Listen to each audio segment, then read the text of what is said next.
coming here calling me gay. I am gay. I'm not ashamed of that fact. Try the fuck again. Hi Dana, welcome in. I'm just answering a fucking hater. It's my favorite.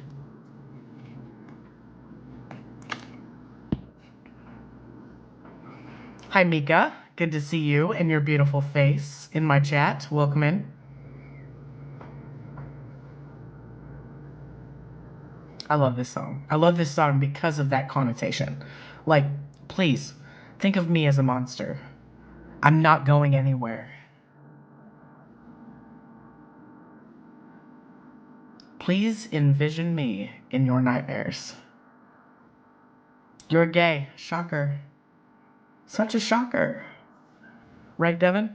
That might actually play off better if I wasn't wearing a robe, and I think that the temperature in my apartment allows for this, but...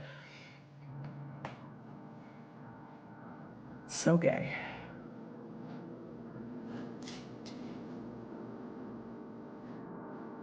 Let's fucking go. Feel free to ask me questions, y'all. For anybody who doesn't know me, my name is Daniel. I'm 40 years old.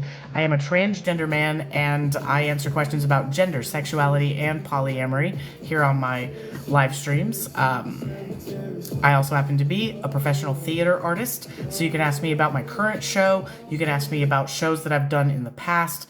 You can ask me about my theater life in general. And you can also request acting by sending me something, anything, to one of the options in my bio, and please do. I'm trying to pay my fucking rent. I'll let you pick from my acting menu, and I will entertain you.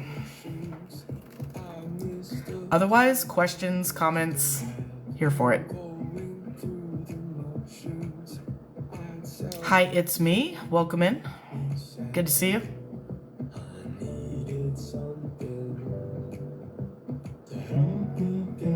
I love Jack Harris. Jack Harris is probably my favorite music artist at the moment.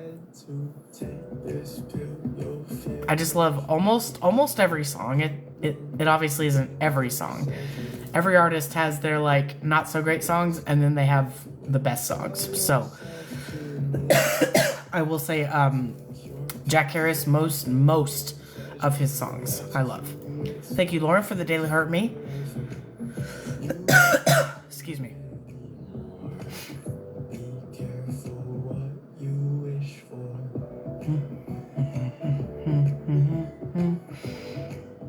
Welcome in, Lauren. I know that you probably need the distraction, so thank you for being here. Why are you ignoring me, Dan? I'm not, Karen. I just didn't see your very first comment. But, as always, welcome in. Love to see you. Definitely not ignoring you.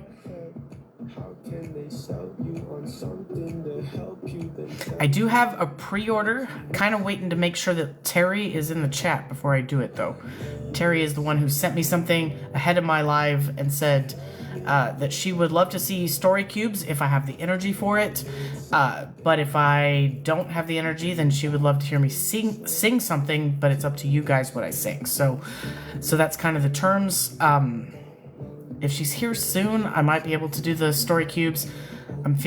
I want to do story cubes, and I want to be visible about doing it because I want more people to request it as well. So I would love to do it as a story cubes, but obviously as the night wears on, my energy is just gonna tank. So unfortunately, that's how the human body works. The later you stay up, the more your energy just goes down. So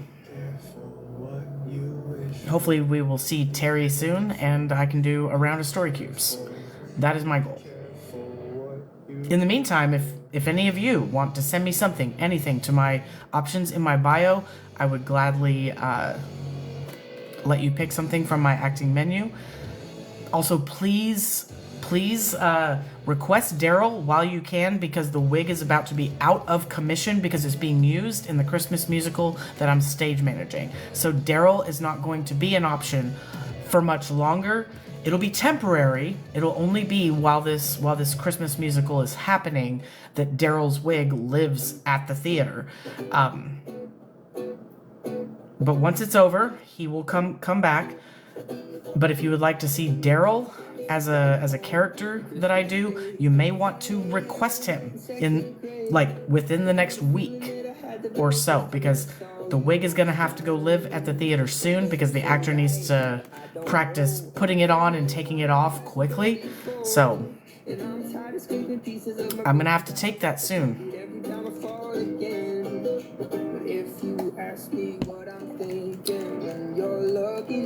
So if you are a Daryl fan and want to see him one more time before you can't for like a month, I recommend doing that soon. It doesn't have to be tonight, but I definitely recommend doing it soon because Daryl is going to be out of commission for a hot second.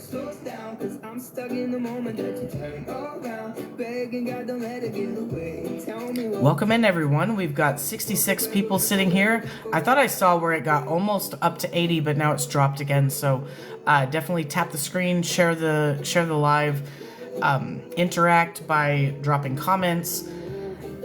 We also have a flash goal, so if we interact with the flash goal, that is also always helpful. Looks like 21 roses tonight. So 21 individual roses. Individual. So I need 21 individuals to send me a single rose. It only has to be one.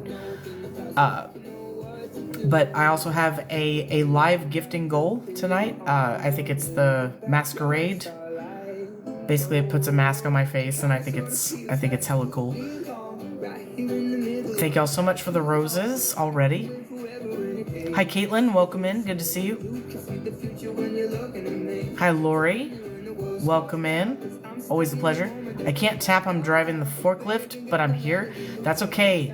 That's totally fine. Stay safe while you're driving a forklift, please. But if you're just listening while you're driving a forklift, hey, I'm doing my job, I guess. I'm keeping you entertained while you do your mundane job. I get it. I get it. Hi, Callie girl. Always a pleasure. Welcome in. I've been listening while I drive the forklift since Texas. See, I know that I play this vital part in some of y'all's lives. Like, some of you listen to me while you're working late at night. Some of you listen to me while you're trying to fall asleep, and my voice is very soothing and it helps you in that way. But I'm here to tell you, if the acting requests are not coming in, I'm gonna have to start like not going live and doing late night Uber Eats driving, because I've got to be able to make the rent and pay the bills and shit. And I'm also still in a car crisis, so I'm trying to make as much money as I can and also save any money. I'm also trying to fundraise by crowdsourcing. So I really hate it, but I may have to scale back the amount of live streaming that I do so that I can do late night Uber Eats driving, which is not what I want to do. Like, that does not sound fun to me. It sounds very isolating. It sounds like I'm going to be by myself late at night a lot, and that sucks. I love being here every night. So if you can help, send me something, send me anything. I would love to act for it, sing for it, whatever your request is. I would love to do it. But I will say, like, Sunday night is shot night, right? So I'm guaranteed to be here Sunday night. Monday night, Monday, Tuesday, Wednesday, these are my slowest Uber Eats days. And late night is even worse. Like, it is so fucking slow. Okay, so those are the nights that I'm definitely gonna be here. Thursday is a swing night. Is it gonna keep me busy? Is it not? And I can tell on the app if it's busy or if it's not. So Thursday nights, up in the air. Friday and Saturday, these are late night hotspots that typically I turn it off and I come live. I'm gonna stop doing that. I'm gonna start taking Friday and Saturday night off, absolutely, because I need to be making money, to be honest. And if I'm not doing that by being an actor on this app, then I need to put it where I know I'm gonna be making something. So hate that. I want to be here damn near every night, but... And I know that sucks for, like, some of y'all. I just know that I can't sit here and not be making money, if that makes sense. It's a waste of time. Like, it's self-indulgent. It's a waste of time. It's a waste of, time that could be spent making money in a different way. Dude, go to bed. No, I'm not sleepy, so why would I go to bed? This is my usual live streaming time, Andy. You're clearly new here. Would you like a tour? Your dad wanted a tour last night. He liked it, so maybe you will too. Maybe just do Uber first, and when you're free to go live, and we will still be here. Sure, but I also like to take a bath every single day for my own self-care, just wash the day off. I typically do that before I go live. But if I drive until like midnight, 1 o'clock, now I've got to also take a bath. It's going to be so late by the time I start, I may as well not. You see what I'm saying? So, we'll see. We'll see. You are hard E? What does that mean? Andy, what is a hard E? Like a E, which is what your comments are kind of making a noise on my live at the moment. That's the kind of annoyance that you're being? So what is this hard E that you're talking about? Please, educate me. I would love it.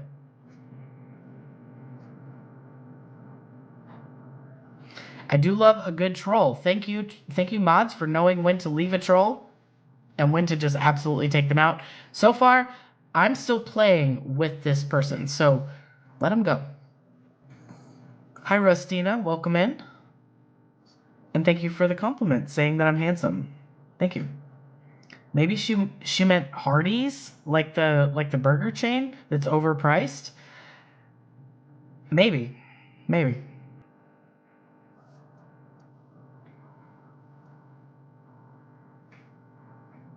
I'm still waiting for a response from Andy.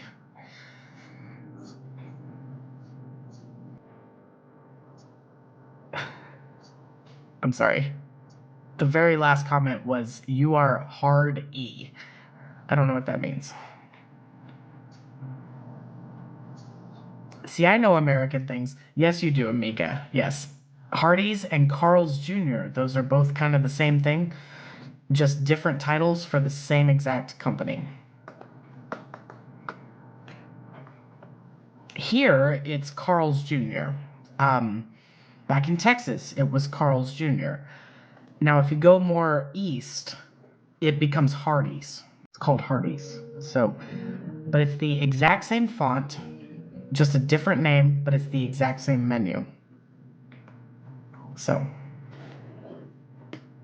and I'm also pissed off at Hardee's and Carl's Jr., either way, because they took my burger off the menu many years ago.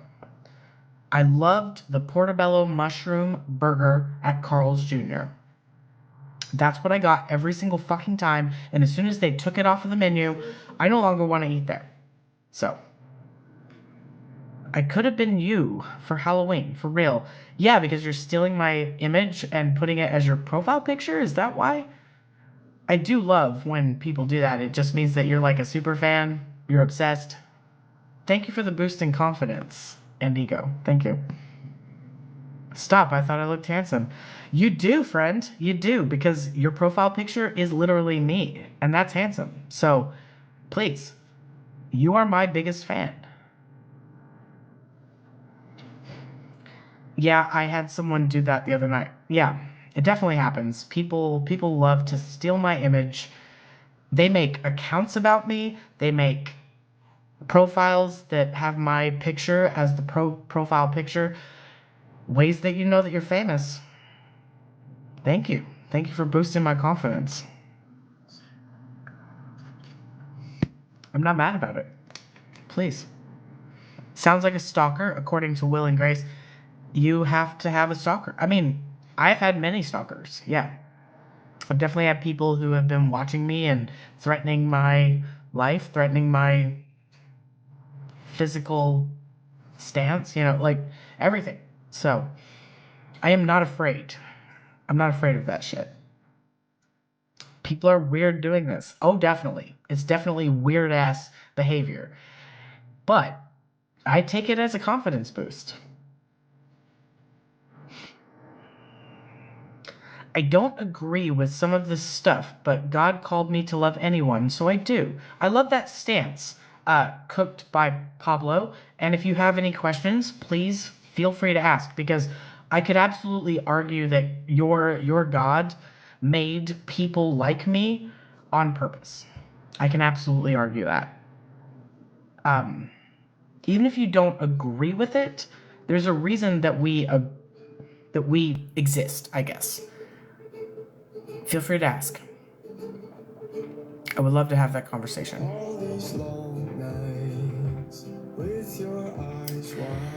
There's still this person with my face as their profile picture. Wild. That's how you know that you've made it.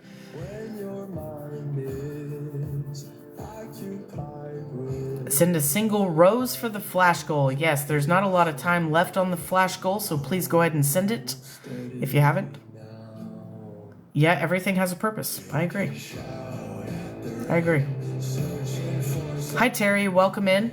I'm ready to do story cubes, but I'm also roasting trolls tonight. It's kind of what I've done. I haven't really answered anything yet that's of substance. I also haven't done any acting or anything, but I've definitely had a couple of haters, and also apparently someone who is super obsessed with my image as their profile picture come in and, just absolutely flatter me with that shit. So, yes, chew toys are fun. In fact, Terry, now that you're here, I think I may wait until after a break, just so that we can sort of break away from what's been happening on the live streams so far. Take the engagement and run with it. You better bet your ass I am. Yeah, thank you for boosting my stream. You're honestly doing the Lord's work. Please. We can wait if you want to play. The mods know to leave this person and just let me have my way. But have a good day. Have a good day also. Cooked by Pablo, who said that they do not understand me, but they are called to love, and so they love everyone. I love that, Pablo. Or cooked by Pablo. I'm not sure if that's your actual name. But yeah, I mean, you can stick around, you can ask questions, or we can both agree to just have a great day. Wifey said hi to Mika, love that. Sent bears, thank you Dana for the bears. You know I'm good. Yeah, I know you are. You're gonna let this happen in its own time, because you understand that I know the flow of my live stream. I think I still have my obsessor in my chat. Pretty sure I do. So let's just see what they say. But also, I think I will very likely take a break and then do it, just to break the shit up. Cause yeah, it's been interesting so far.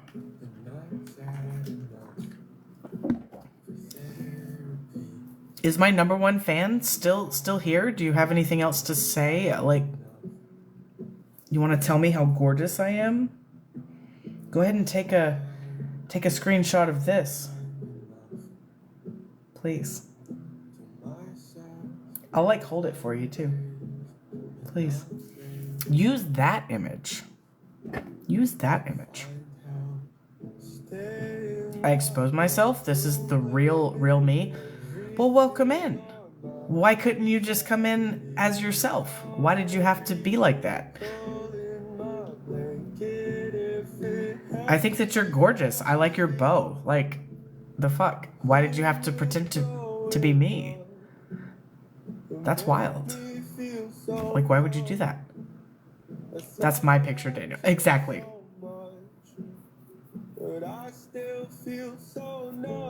That's Lauren? I don't think that's Lauren. I think Lauren is in on her actual account. This is magical.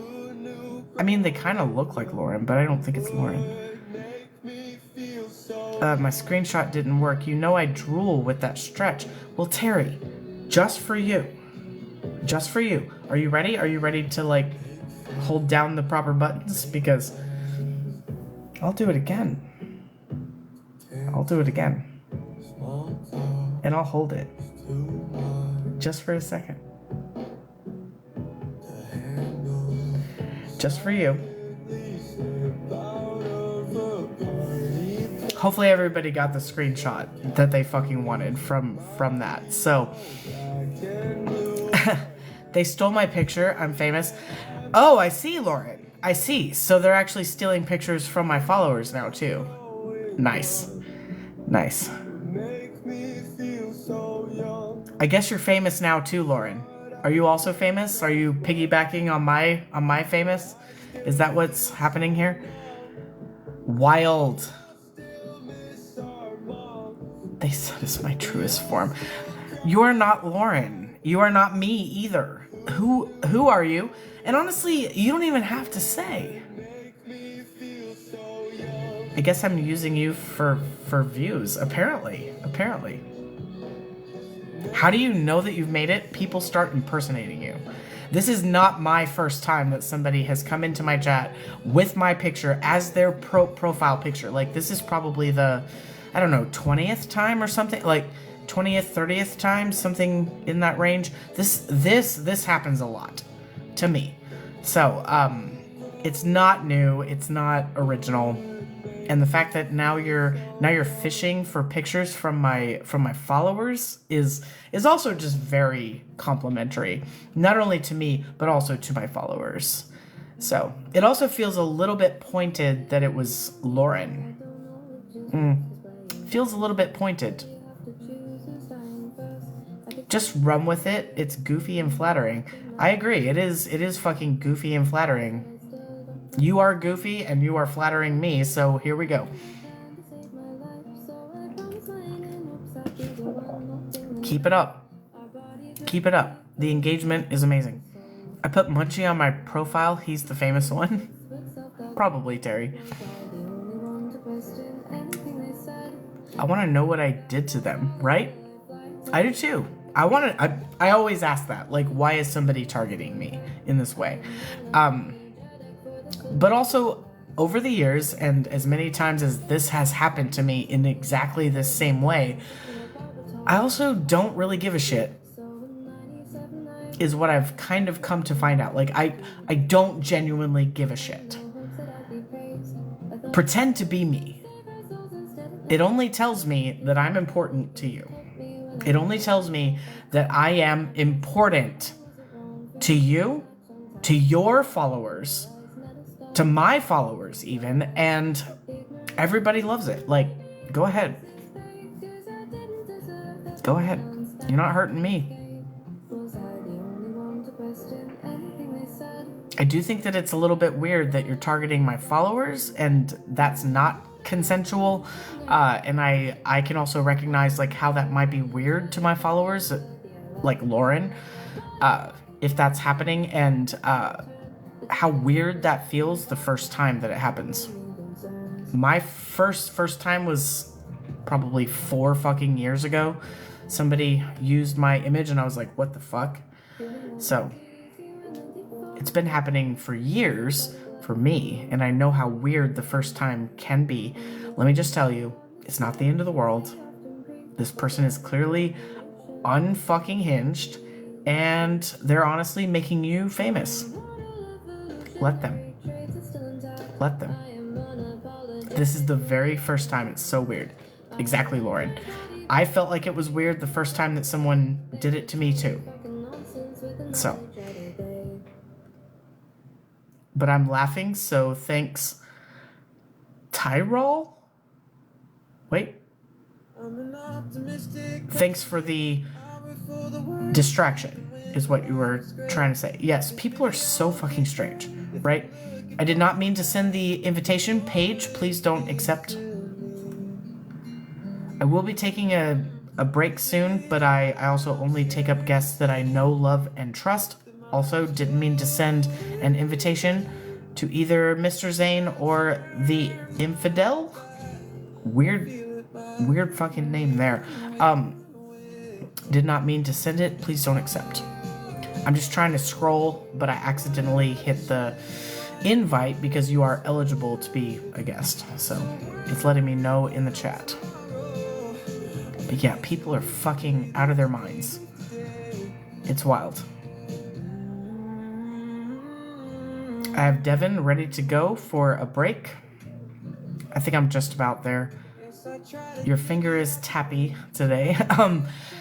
I'm literally just trying to scroll the chat and I accidentally hit invite.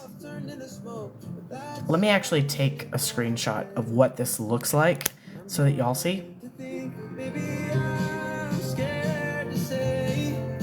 Let me just double check. That I got it.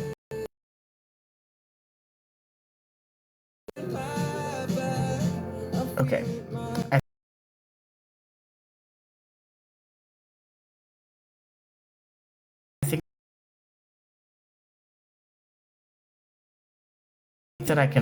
think that I can actually get a better screenshot here.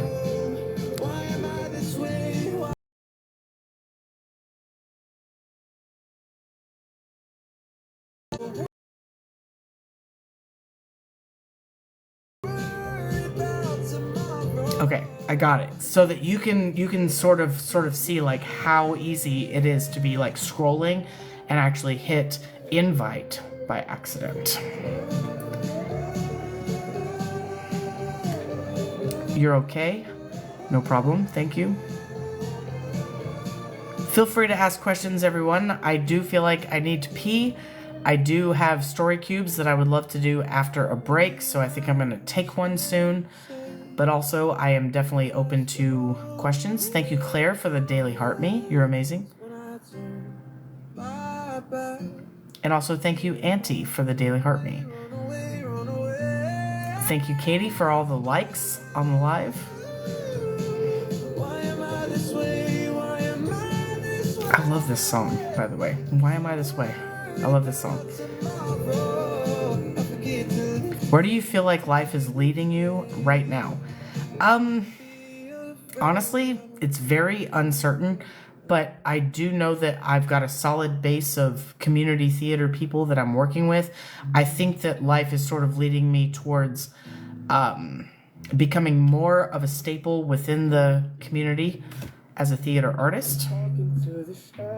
I am looking at the possibility of training to become an intimacy director.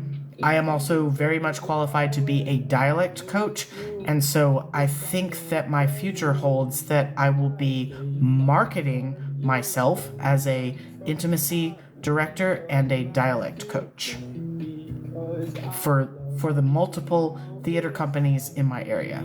So that is where I think life is leading me.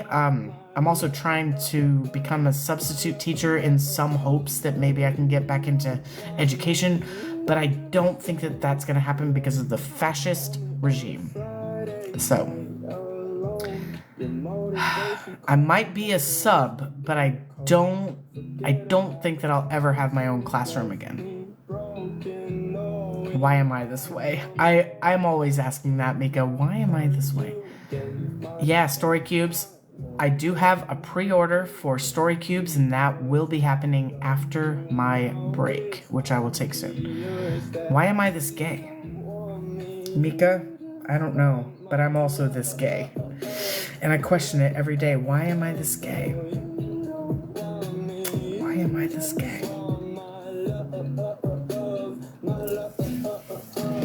Just saying. Intimacy director with a bunch of question marks.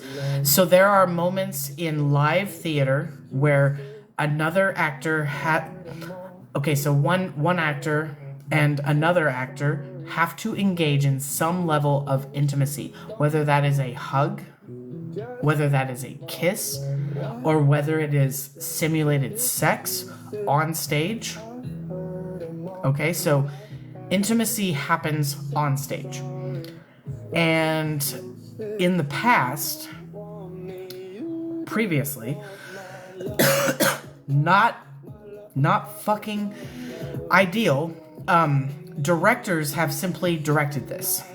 Directors of the play overall, right? Not all directors have the best of intentions, and they also have not the best expectations of their actors, and they expect that their actors are going to do whatever the fuck they're told to fucking do, right? In the sense of intimacy, you can't have that attitude. You have to have the same attitude about intimacy that is staged, about intimacy that is off stage, that is part of your actual life. You have to be able to say no. You have to give consent. You have to be able to have boundaries, right? And so an intimacy director comes in and stages these intimate moments that happen within a singular play. And there may be several different moments throughout the play, but the intimacy director meets with those actors, with the director present, so that they can say, I don't know that I like this for that scene, or I absolutely love it, and can we go further with it? You know what I mean? So the director still has a say, but the intimacy director is that third party person who comes in and makes sure that everybody is safe, everybody's boundaries are respected, and consent is a huge part of staging this. Okay? And then once it's staged by the intimacy director in coordination with the director, whoever they are, once that is staged, it is documented. It's like, this is exactly how this is gonna go. And then the actors, the stage manager, the director, everybody knows what the agreement is, and there are still boundary check-ins every single day. And either actor can always say, my boundaries have changed. I don't give consent, and they do not have to say why, is the thing. So how do we now shift it? How do we change it so that it works in the scene, so that the scene still works, but without the intimacy that we've staged? That is always an option. So, anyways, I've actually not gone through a lot of training yet, but I've actually been through the intimacy staging process as an actor, as a director, and also as a stage manager. So I've watched this happen, and I've learned a lot from it. And I feel like once I do start formal training, I'm gonna already have a great basis for how to expand upon this.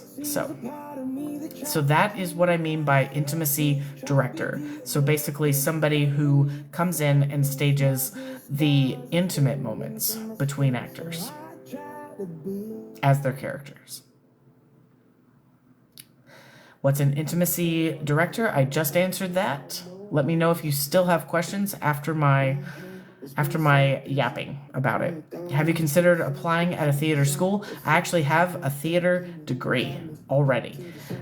There are training programs that I can absolutely sign up for. They cost a lot of money. So at this time, I'm finding out whether or not the theater that I'm doing a lot of volunteer work at, are they willing to foot the bill for me to be trained? Or is it going to fall to a single individual who has come forward and said, I think that this is right for you, and I would love to sponsor you, if the theater doesn't? So it's all about figuring out who is fucking paying for it at this moment, but I am going to be moving forward with training to become an intimacy director soon. But yeah, I've already been through lots of acting classes, theater classes. I've also taught many theater classes.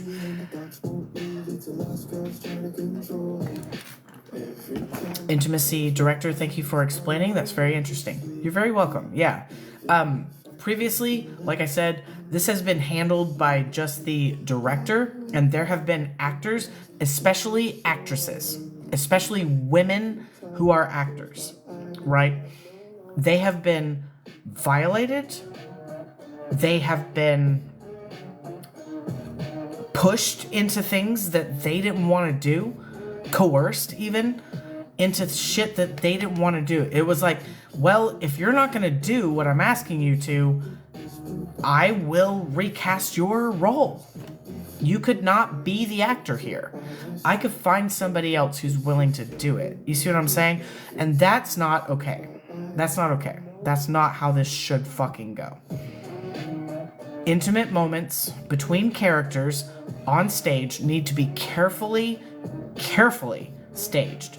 And it needs to consider all actors, male actors, female actors, every actor.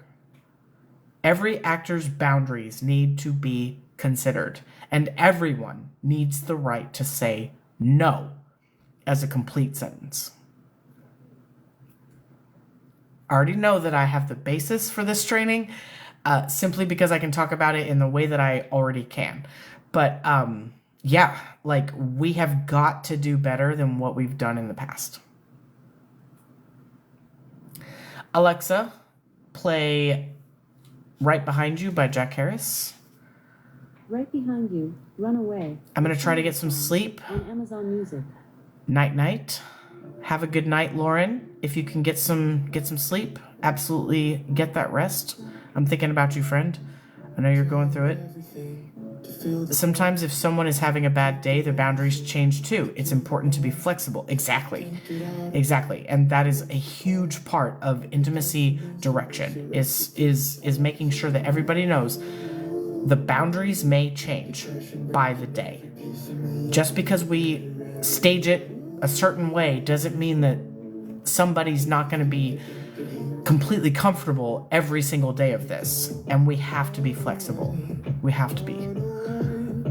Hi, Bobby Joe. Welcome in. My day was fine, I guess.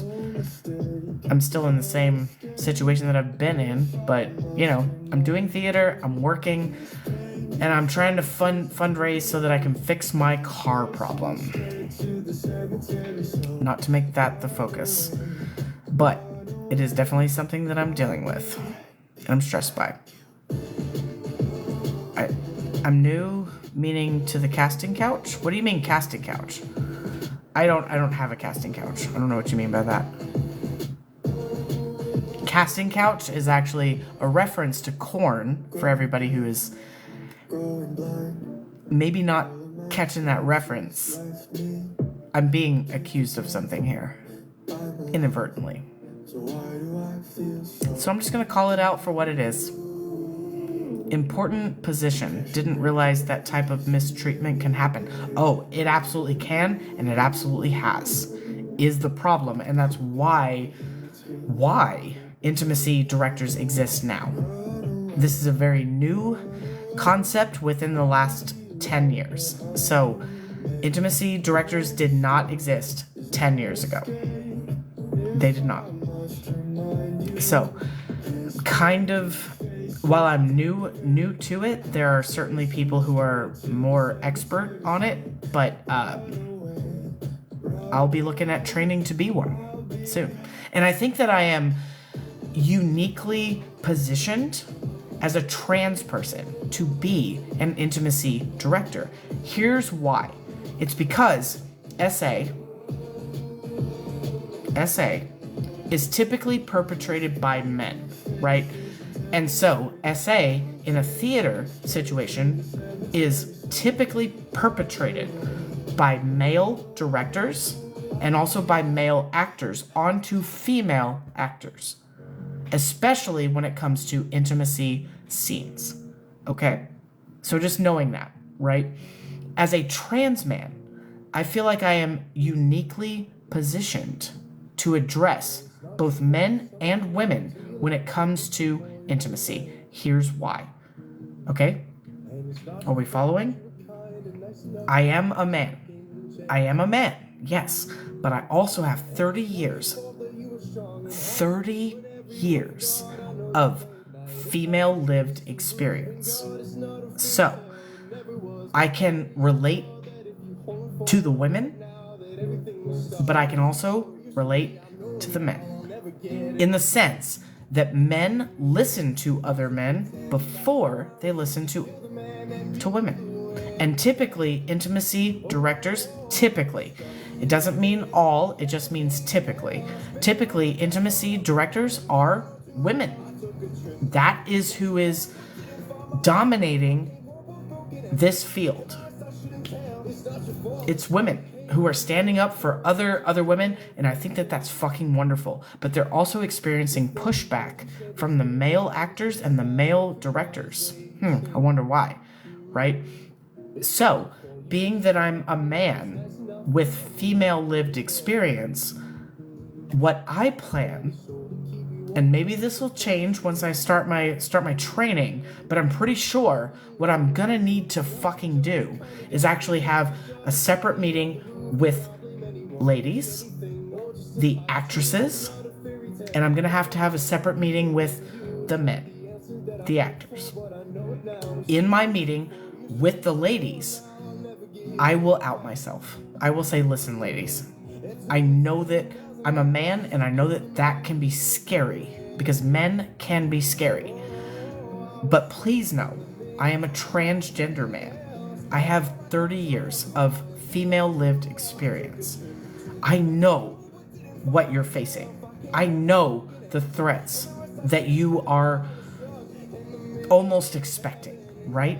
But please trust me to bring you through this experience and to have your best interest at heart, right?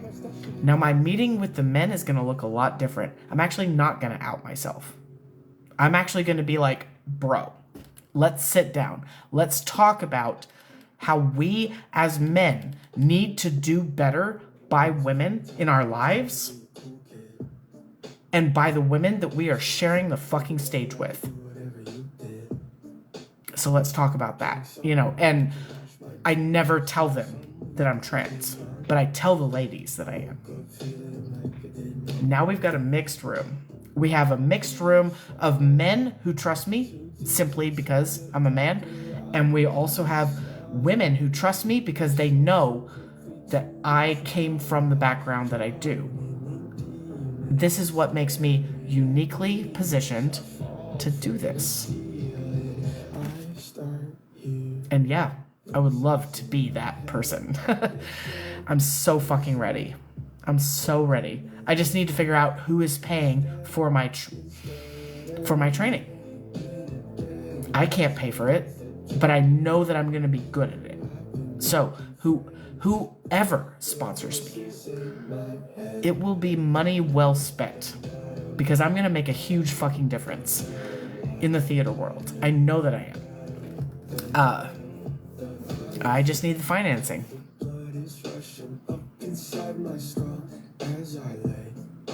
I'm a hugger, and even I have days that I don't want human touch, rarely, but I do. Right. Honestly, even if you are a hugger, you should always say, can I hug you? May I hug you? Because may and can actually have different meanings. It should always be, may I hug you? You are asking for that permission, and if that person says no, respect it. No is a complete sentence with a period at the end, right? So if someone says no, you don't even get to ask them why. You just say, okay, totally fine, and you move on. Here you go. I love huggers. I am also a fucking hugger. If someone asks me, may I hug you? 9 times out of 10, I'm going to be like, yes, please. I love a good hug, right?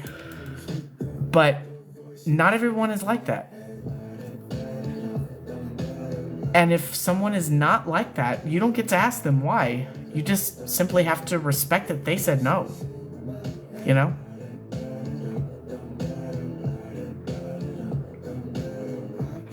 Just kind of scrolling. I definitely need to take a break soon. I gotta pee. A gifted position to do what's right behind the scenes and on stage. Exactly, Terry. I'm gonna make so much difference. Once I have all of the training and I'm qualified, then I can actually get paid to be an intimacy director and also a dialect coach. That's something else that I don't even need the fucking training for. I can train a lot of different dialects, maybe not all of them, but a lot of them. And if there's one that I need to sort of study up on, I would be willing to do that in order to be paid to come in as a dialect coach.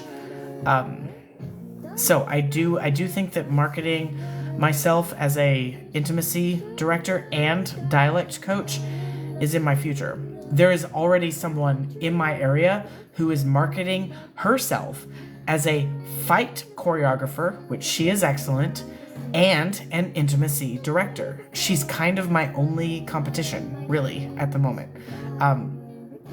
She's also going to be booked up solid because she's kind of the only person, and that's because the only other person had to step away from it recently. And so the opening has sort of come up. So I'm not trying to do the fight stuff. As much as I do know some things about fight, I don't know it the same way that she fucking does. I could never do what she does with fight. I could direct like a high school show or something, you know, like I could make some fight shit happen if I had to, but I'm not qualified in that way. However, dialects, accents, I am, and I know that I am, and I proved that with Jekyll and Hyde. Every single actor said, I've never worked with someone who was this hardcore about the accents and like kept working my mouth so that it was right in the way that you are, you know. And so I know that there's no one else who is doing dialect and accent coaching. So while this other person is also intimacy trained and qualified, and I will be coming up a little bit late, like I'm not as trained as they are, we will both be sort of competing for the intimacy stuff, but she does fight and I will do accents and dialects in the area. And I see that as my future. So that's what's coming.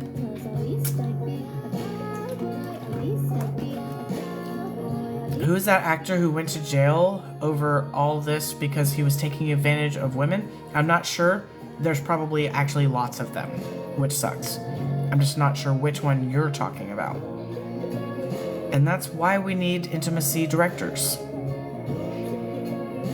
Exactly. I always say I'm also happy with a smile. Thank you, Terry.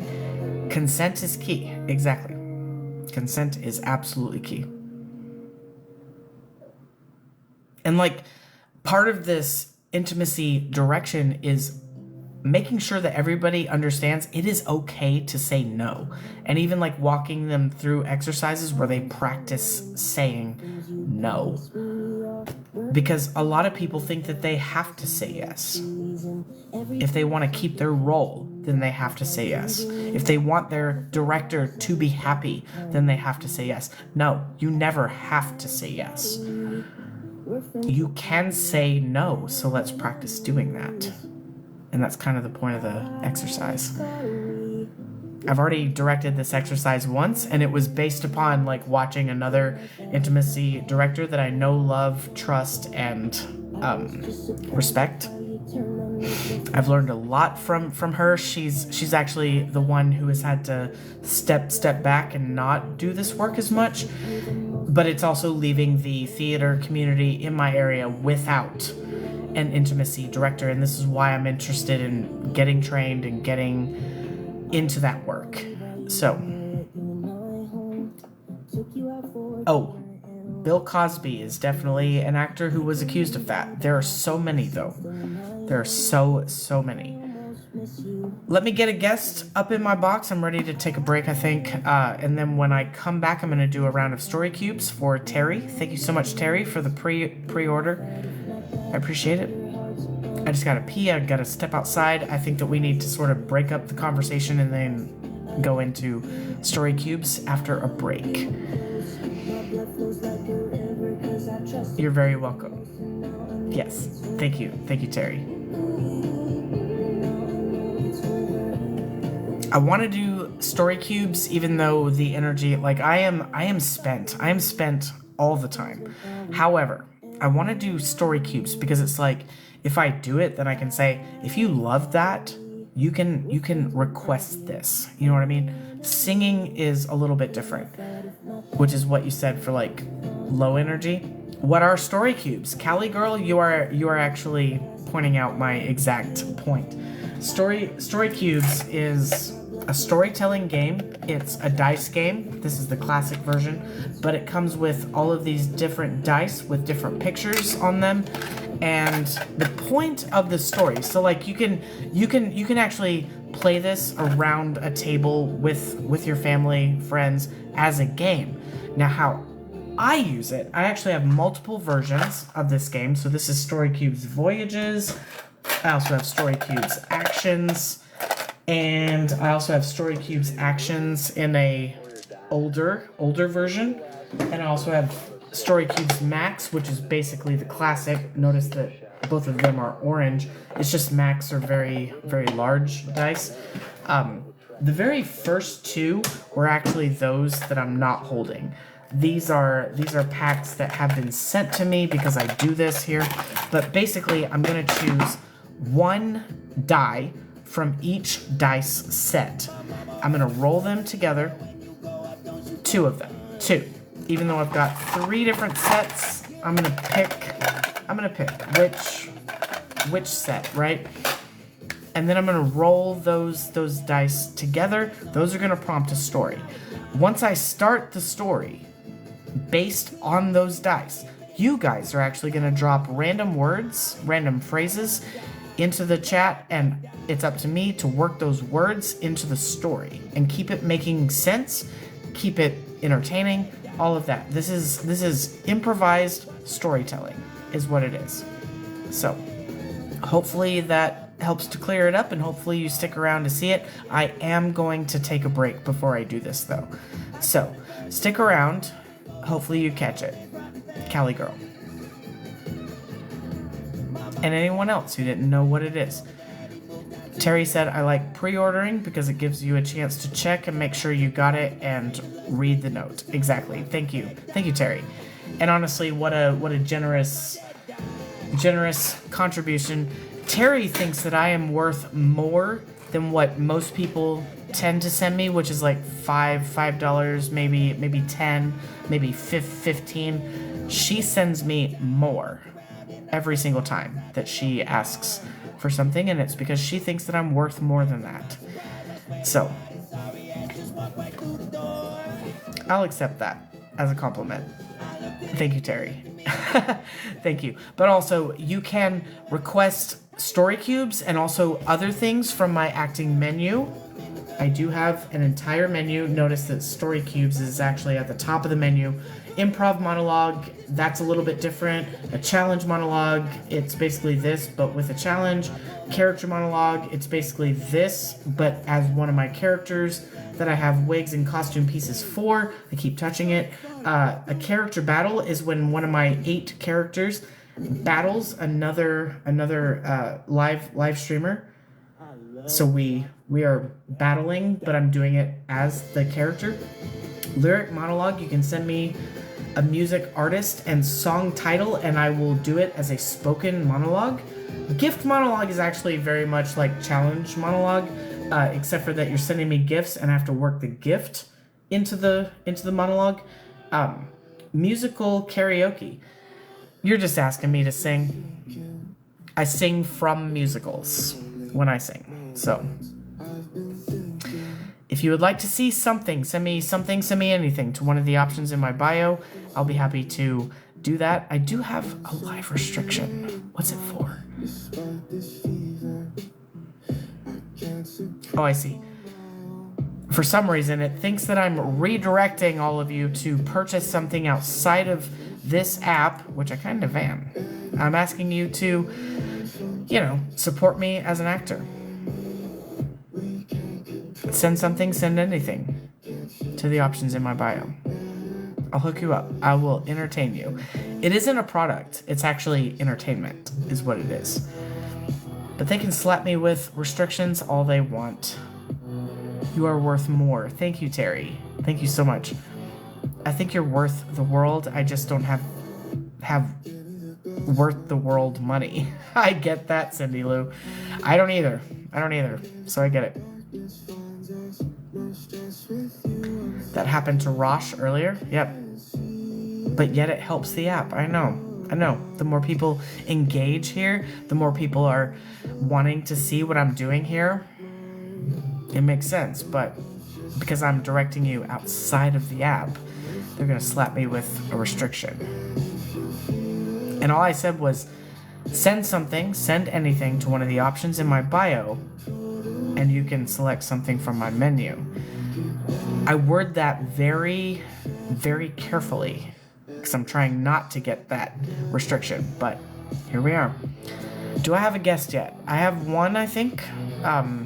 I have two. I have Mika, and I also have Devin. Let me bring Lilia. And she plays the bass. She's honestly very, very talented. You can ask her about her music stuff. You can ask her about transition, I'm sure. And she's also in Australia. So she's one of my international friends and followers who, kind of proves the point that it's not just in America. Devin is also one of those folks who is going to prove that point. Devin is a trans man living in Canada, and he also came out later in life, later than I did, later than Mika did, I think. And so Devin can talk about what it's like to come out later when you have kids, when you have grandkids, and you need to come out. Again, both of my guests are international. This is not just an American thing. It's not a trend here. This is actually global. This is happening all over the world, and it has been since the dawn of fucking time. So, actually, I'm from France. Why did I get a little turned on by the French accent? That's the best I got. My French accent's not great. Ooh la la. Ooh la la. You are turning me on now. Actually, The French accent. I'm from France. That's a good French accent. Ooh, actually. la la. That's more like English. French is not my best accent. No, French is hard. I just thought it'd be really funny because you're like, she's from Australia. And then I'd be like, oh, no. You got it wrong. I took French in school, but you wouldn't know it. Who is hanging out that's part of I want love. Look at the snoot. Everybody boop the snoot. I know. Papa. He's more of a diva than I am. He's a camera diva. Every time I get the camera on, he's like, I need to be in the frame. Okay, I'm going to step off and go to the bathroom, step outside. I'll be back. Thank you both. You're right. Go ahead. So, we got it. Hey, Devin. Hey, Mika. So French, is that mandatory? Like French mandatory in all schools? Yes. Yeah, cool. Yeah. Is it Quebecois? No, it's just French. I don't freaking know. Yeah. I only had to take it. You have the option of taking Spanish in grade 9. Mm-hmm. So I optioned to not take either. That's fair. I learned a little bit of French in year 4, but I don't remember any of it. Actually, no, I do. I remember comme ci, comme ça. Which is... Parlez-vous français?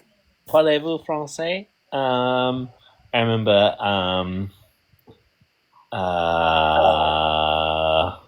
Nope, that's it. I was like, I'm pretty sure I remember.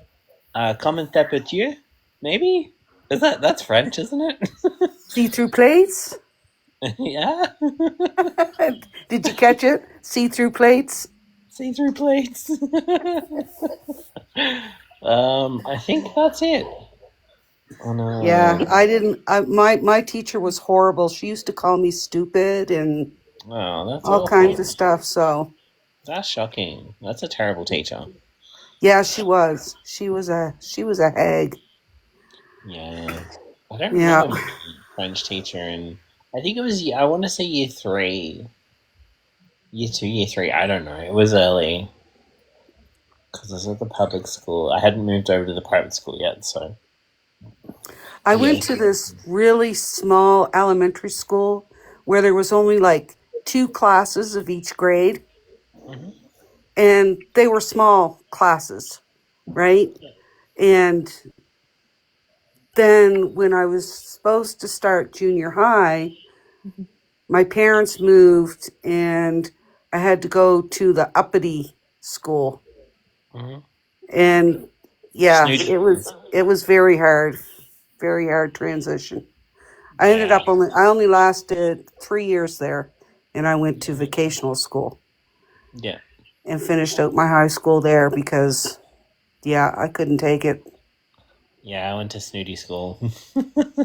I went to a public school, and I was in a public school until like year three, I think. And then parents took me out of that and put me in a Catholic school, Mhm. and that was really good. I kind of liked that. I liked that more than the public school. Um, and then I private high school. So Oh, nice. yeah. So, and I feel like I probably wasted it. The only private school we had was um about a 30-minute, no, more like a 45-minute drive from where we lived, and I would have had to board there. So, Yeah. Yeah, this was a boarding school as well, but we didn't board. It was in the town that I grew up in, so. And we have like 3 or 4 private schools. And it's not a particularly large town. I But like came from teeny teeny private towns. schools are a big thing. Private schools are a big thing over here. Yeah, Oh, thank you, wifey. they've Yeah, I think so. I think they've gotten bigger, actually, Hmm? like more popular. Yeah. Yeah, they're super popular over here. I think with the class sizes getting so large and everything, Mm. people are definitely looking at private schools more. Good Yeah. morning, Frankie. Hey, Frankie. Welcome in. How you doing? Where's my Terry? Terry, how you doing? How you doing? That's great. How you doing? Let's not do that. Nothing fancy, wifey. Just Diet Pepsi. Yeah, Okay. my Crohn's is actually Okay. acting up today, and I'm like all clammy, and I feel so gross. Oh. Oh, that's not good. Yeah. Thank you for the you're awesome. Yeah, that's not good. I've got a tummy ache or something. I really shouldn't be eating super spicy things at my age. Like, I've really got to stop eating super spicy things. Yeah, well, I wasn't very smart. I had broccoli salad, so Oh wow, yeah, that'll do a number on you. yeah, yeah, it is. But I love broccoli salad. Well, I love Szechuan hot pot. I cooked up a Szechuan hot pot last week and I froze it, and I had that for lunch, and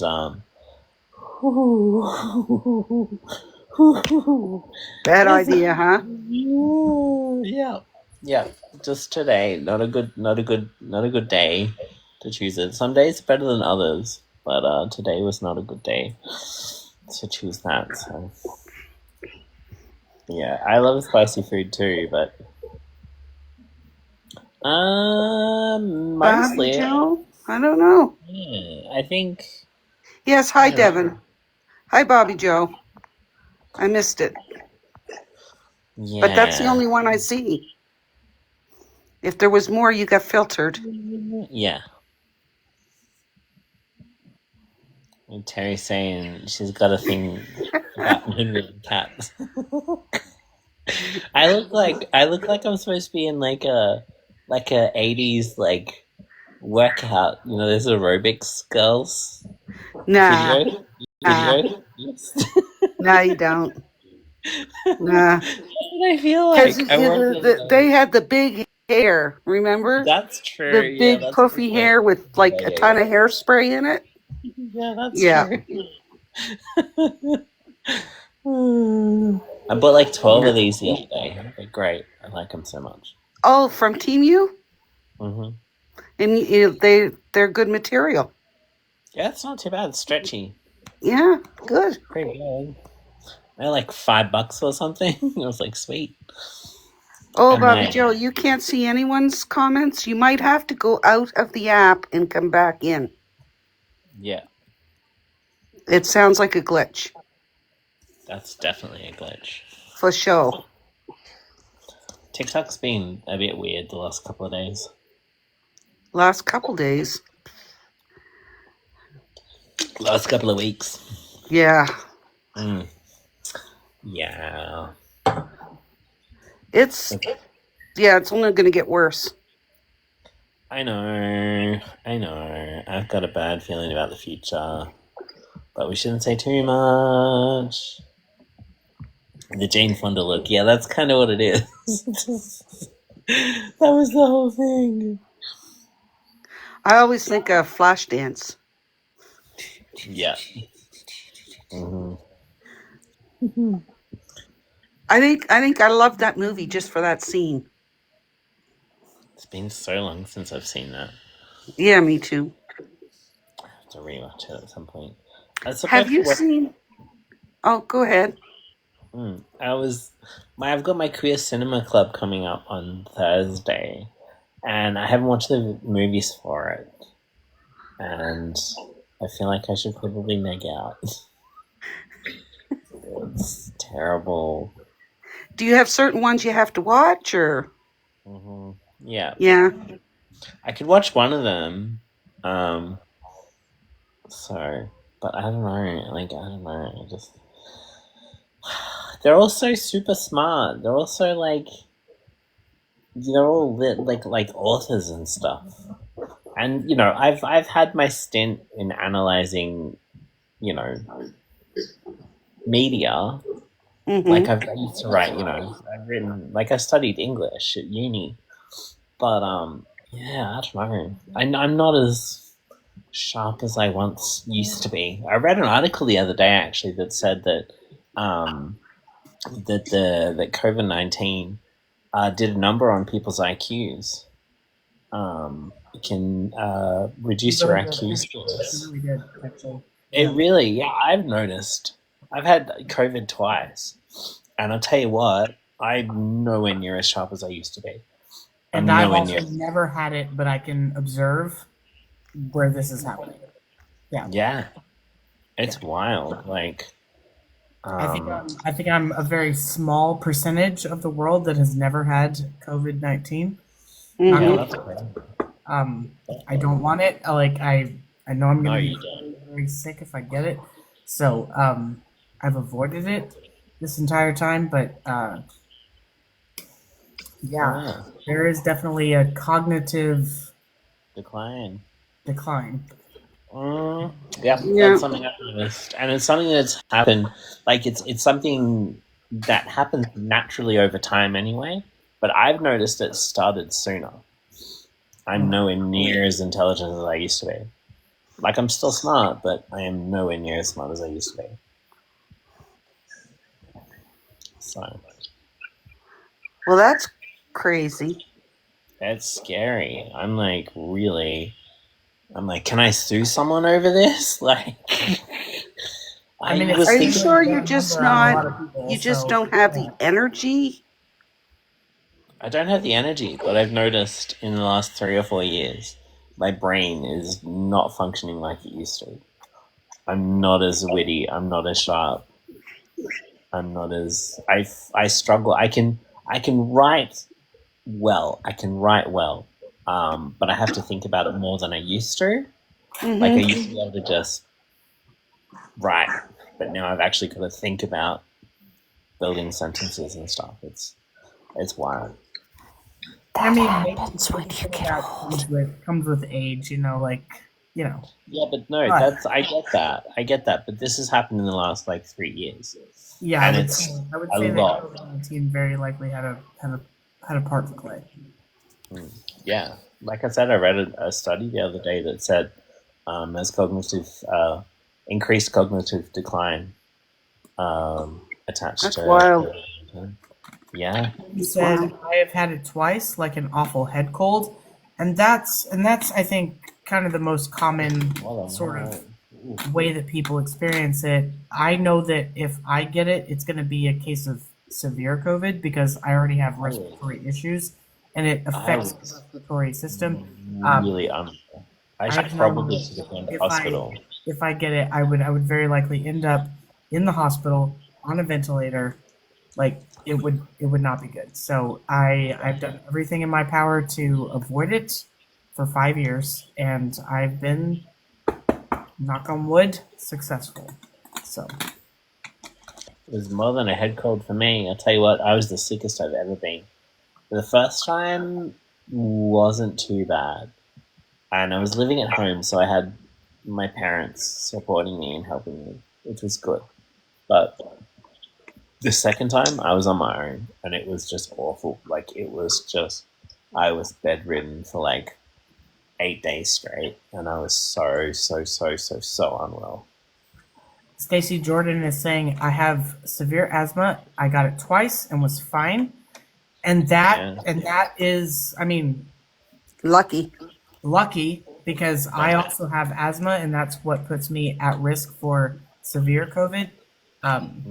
I got pneumonia back in 2016, and that shit just about took me out in Mm-hmm. 2016, and this was before COVID. Like, I know that if I get COVID, my asthma is not going to be happy, and I may end up on a ventilator if I can't get over it quickly. You know what I mean? So, and again, I've never had it, thankfully. So that's Yep. something that I'm very, very thankful all the time for. But I also know that I never want to have it either, because I might not make it. Is the Yeah, thing. So it's awful. It was absolutely horrendous. Okay, well, I know you got things to do, so mwah. yep. That's And it. Back to work. Bye. Mwah. thank you both Thanks for for the being here gifts, while I was on a break. I appreciate Yes, it. everyone. thank you. Thank you for gifting me and also my friends. Alexa, play Up, Up, and Away by Jack Harris, Up and away. just to get some music going. So we're going to be doing story cubes here.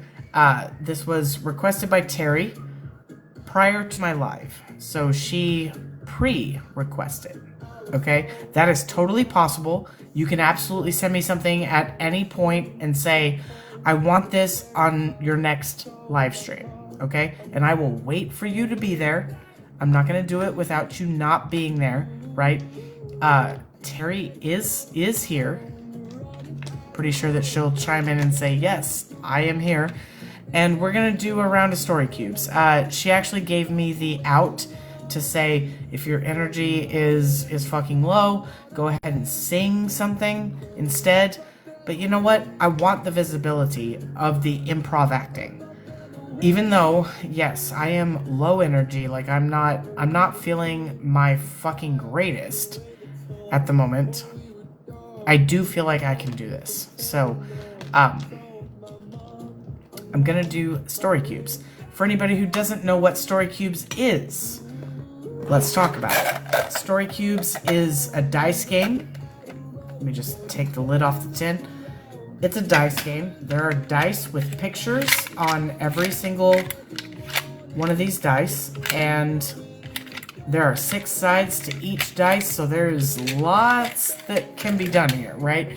I have several different packs. This one is the Actions pack. The other one that I'm using tonight is the Voyages pack. So this is another set of dice with different pictures on them, and it's Voyages themed. I also have Actions, which I'm not using for this, but classic story cubes.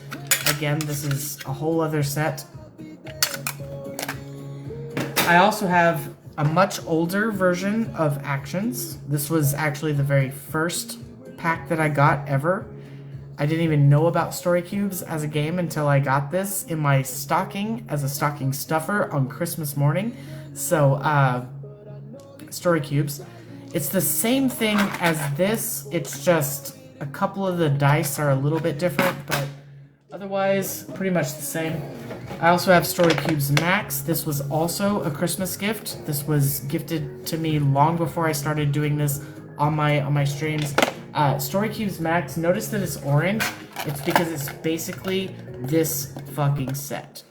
It's the exact same set, it's just these are very large dice. And by very large, I'll show you. These are big dice compared to the little ones, right?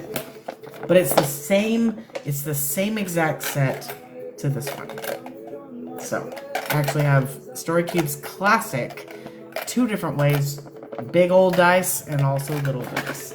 So that's what Story Cubes is. You can actually, like buy this, play it around a table with your family, with your friends. I've actually never played it as a game like that.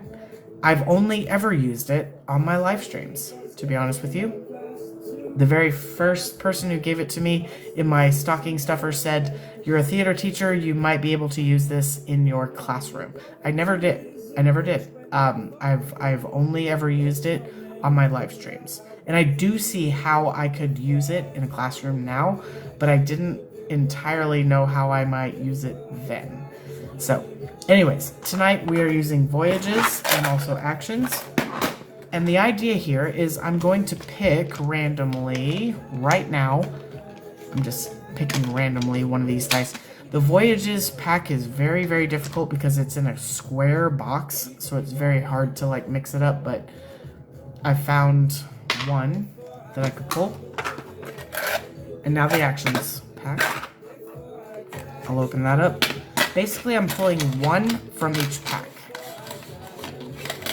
Not to be confused with a mint container. No, hell no. I've got one from the Action pack. So I've now drawn 2 from each pack that I chose to work from. And I'm gonna roll these together, okay? This is gonna prompt a story. And a completely improvised story. I'm making this shit up, okay? I'm making it up as I go. Now, as I get the story going, it's up to all of you to drop random words in the chat. And the challenge is that I have to keep the story going, but I have to use your words to keep that story going. It's a lot of fun.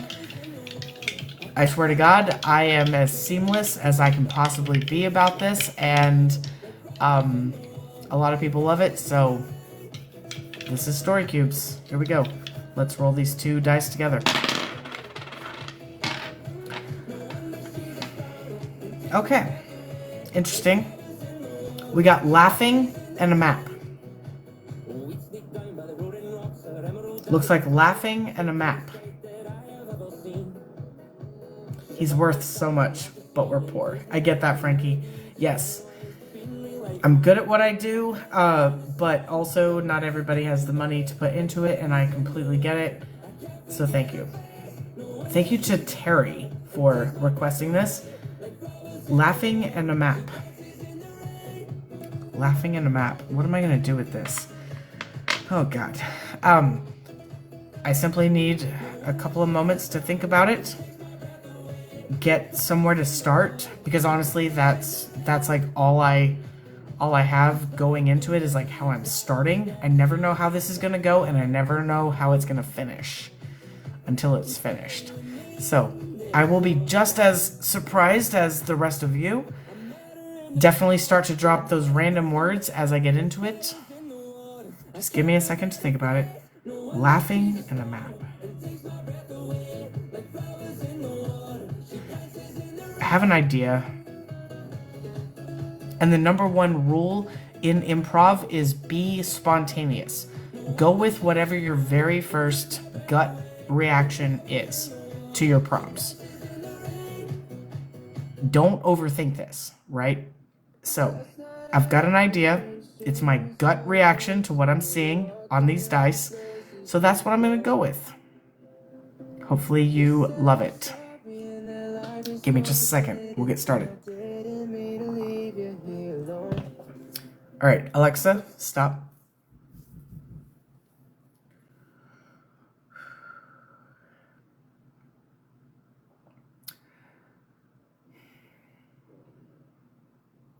So let's talk about the one time that I worked for Disney. Restricted trademark included. I was actually on one of their cruises, and we were doing this pirate themed thing, and it was very much like Peter Pan, Captain Hook. These were the themes that we were going with, and we had to be able to improvise with the guests and all of that. There was like a water slide. There was so much going on. There was a roller coaster, but ultimately it was up to me to be sort of the tour guide for people coming into the exhibit and like trying to interact, right? I definitely had this keyboard, and so I would play music, and I would be like, dun dun dun, welcome to Captain Hook's ship, welcome in, welcome to the ocean. Like I just made some shit up, you know? And I also had this rag that I kept in my back pocket, and that was mostly to dry the sweat from my brow, because it was typically hot and not super comfortable. I also had to wear these like clown shoes for fucking pirate boots. They were way too fucking big, but nobody cared. They were like, listen, you fit the part. We've got the boots. The boots don't fit you. You don't fit the boots. You still have to wear them. So I definitely had to wear these clown shoes that were actually boots at the time. It's okay. My calves did most of the work to keep the boots in place, but ultimately they did not fit. So let's get into this one day where I'm sort of monitoring the water slide, the roller coaster, like all of Captain Hook pirate ship, Peter Pan themed Disneyland that I was in charge of. All of a sudden, there was a need for a lifeboat. Unfortunately, again, everything was automated water. Like it wasn't the ocean, but all of a sudden, in the deep end of the slide, we needed a lifeboat. We needed to rescue multiple people who had just slid down that slide like one after another. They were not listening to that lifeguard at the top of the slide, and they just kept fucking sliding, and they were colliding into one another, and it was not a vanilla situation. This was not your average, what you might expect situation. For some reason, there was like 10 folks who were bound and determined to go down that slide one after another without waiting for lifeguard approval. So, we were there at the end of it, after the first couple came in and the emergency was like sort of alerted. I had to come over. We were like the fuzz. We were like the police of the situation. And I said to every single one of them as we were pulling them out of the water, I said, "Listen, get a jar of this water. You're going to want to like keep it for your own personal souvenir because this is going to affect the rest of your life. Do you understand? Like you just violated the policies and procedures of Disney. Disney will never let you live this down. So go ahead and take a jar. Take a jar." And I was tripping over my own clown shoes, trying to manage this slip and slide of just people just coming down this slide one after another. It was like dealing with a population of street chickens though whenever they came out because the waves were like roaring, the water was roaring. This was supposed to be a fun day for everyone, but it just fucking wasn't because now I was dealing with these about 10 to 15 people who had intentionally slid down that slide without lifeguard approval. And honestly, a couple of them actually got hurt. Like they were flying right past one another out of that slide. A couple of them needed hand lotion at the end of it because they were feeling a little bit dry, just because of the chlorine, which, I didn't feel obligated to necessarily give them that, but considering the circumstances, considering some of them had potential concussions and potentially like sprained limbs, I was like, you know what? I will just handle this. Like boom, everybody gets exactly what you need because we're not going to act like we didn't give you what you needed, even if you needed a pair of scissors to, cut your own sunglasses away from your neck with the little, you know, thing that keeps your sunglasses, but they got a little twisted because you got a little funky on my slide. It's all right. It's all right. Y'all were acting like a bunch of goldfish at the bottom of this, just crashing into one another. It's totally fine. I felt like Zeus in this moment. I felt like the god of this moment. Like, we warned you. There were signs, and you still decided to go ahead and go down the slide one after another, disregarding the lifeguard. What the hell is wrong with you? And I said, even though you were in the water, you may as well be on fire now because you're all going to have something to complain about my water park and my section here, but you didn't listen to the fucking rules. You're like peppers, but you're like pickled peppers. You had the spice, but then you fucked it up by getting dilled. Dilled, if you will. As you went down that fucking slide when you shouldn't have. And now some of you are injured. Now some of you have concussions. And some of you are just simply complaining for no goddamn reason. And you would have the same complaint even if you went down single file, like we asked you to fucking do. And so, on that day, while I was dealing with these particular 10 to 15 people in my office, I also decided to ask the lifeguards to start pouring cooking oil down the slide so that nobody would want to actually go down it because I didn't need a repeat offense. I said, you know what? They can dry off with a feather duster at the end. You know what? They might be a little bit juiced. But they are definitely not going to make me call in the fucking Coast Guard on this. You know what? Disney does not need this level of class action lawsuit just because a bunch of motherfuckers decided to break the policies. You know what I mean? And so, in that moment, as I was ruling my judgment and I was sort of, bringing in law enforcement and we were making this shit happen, that's when Elon Musk decided that he would also step in. And what an egotistical bastard he is. He said, you know what? I I actually came up with the concept of like slides and like how to make the slides as safe as they can possibly be. And I I don't I don't really recall thinking about like who and like how many could go down the slide at a certain amount of time. Like who could do that? So, you know, um, I've thought about this slide thing, and I do I do think I do think that everybody who went down the slide deserves some level of like consequence. Like I don't I don't think that they should be let off the hook. In fact, I think that they should be completely criminally liable. Like I think that they should be never me and never Disney.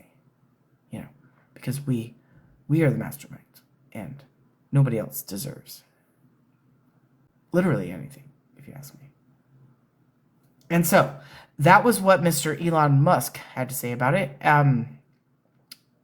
That was at the point when my personal security sort of beat him off with a hockey stick, which he actually loved, by the way. Books later will document this, that Elon Musk has a hockey stick kink at the end of the day. But you know what? By the end of it, we decided that maybe everyone needed to go down on an individual rug on this slide. You had to have evidence of using your nail clippers so that all of your nails were nice and trim before you could go down it. You might also need air balloon insurance before you could go down this slide. And ultimately, computers were sort of tracking whether or not people had that. And also, hair gel was something that we would not allow because of aero and also hydro dynamics. It was simply going to make you go down the slide faster. And so we absolutely had to put in a lot of different policies in order for people to go down this slide at Disney in the Peter Pan pirate ship water slide. You definitely couldn't chew any gum, and nobody could use the slingshot method where the lifeguard actually pushes you. Nobody gets to push you now, and you have to wait your fucking turn. It only takes a couple of people to ruin it for everybody else. But now we absolutely have training videos before you can go on this slide where everybody is pantomiming exactly what you're supposed to do.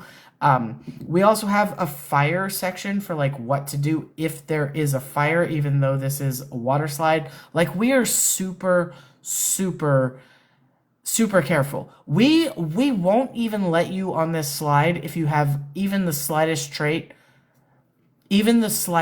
trace of belly button lint. You cannot go down this slide because it could inhibit your slide experience. And honestly, if you're able to go down this slide at this point, based on the laws and the legislation and the policies that have been put in place in order to keep everybody safe and nobody being concussed, if you get to go down, we call it the Slappy Happy. We call it the Slappy Happy, and you will not end up in a knot with anyone at the bottom. We can guarantee that. Also, definitely no roller skates.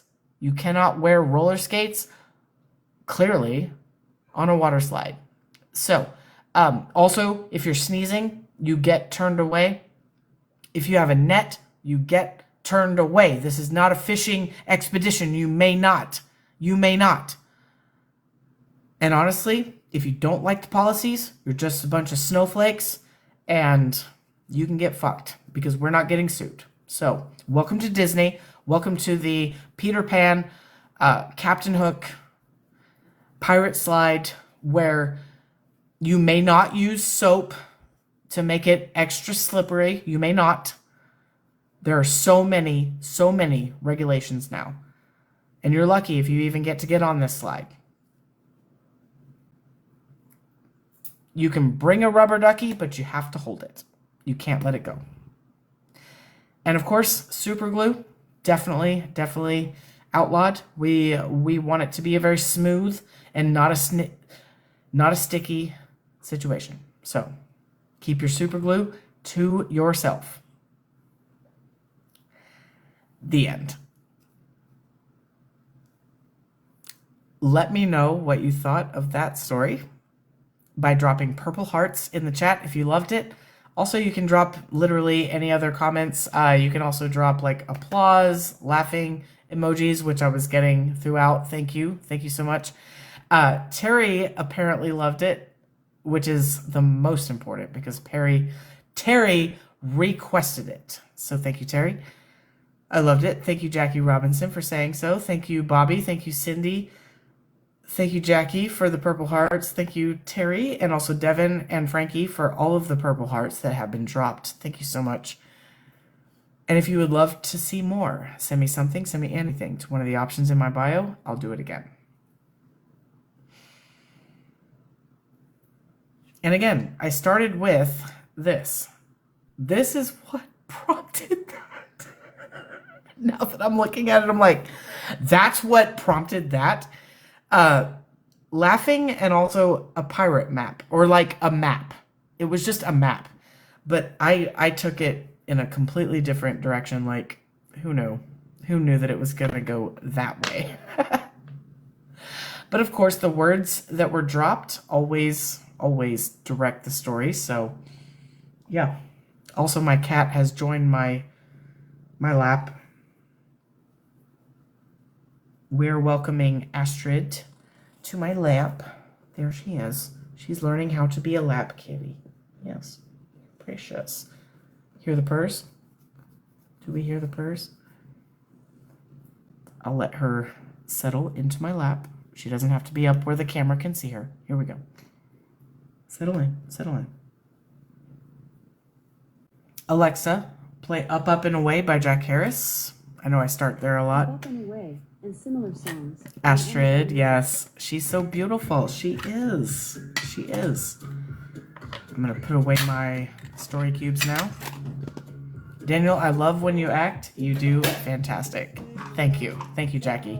If only people would request it a lot more often. If I could just continually do the acting thing, that would be amazing. But that's not exactly how it goes. It comes in when it comes in. So, Munchie lazily tried catching a fly. Now he noticed your fur baby, I'm sure. Is he like, oh, a girlfriend? Astrid. I love that. It's also 2:15 in the morning, and it is daylight savings time. I'm still getting used to the time change. It feels a lot later than it is. I'm gonna try to stick around until about 3 o'clock in the morning, but I don't know how much longer I'm gonna be. So if you would like to see some more story cubes or any other improvised acting, please send me something, send me anything to one of the options in my bio. I will do my very best to honor that on my live tonight.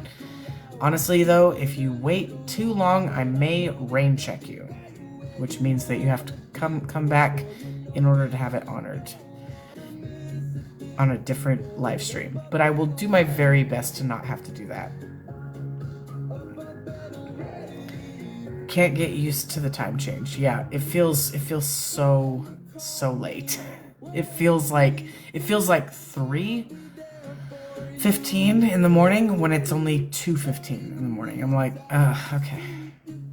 I know that it's only 2:15, but I already feel like, oh, it's already time to call it quits on the live. But it's really not. It's really not. I'll stick around as long as I can. Honestly, Frankie, you request so much. Do not feel like you have to. I would love some new requesters, people who have maybe not done that in the past and who have the means to make that happen. Otherwise, I am here to answer questions. No, but I want to. I know that you do, Frankie. I know that. I know that. Trust me. I'm not mad at you at all. Not mad at you.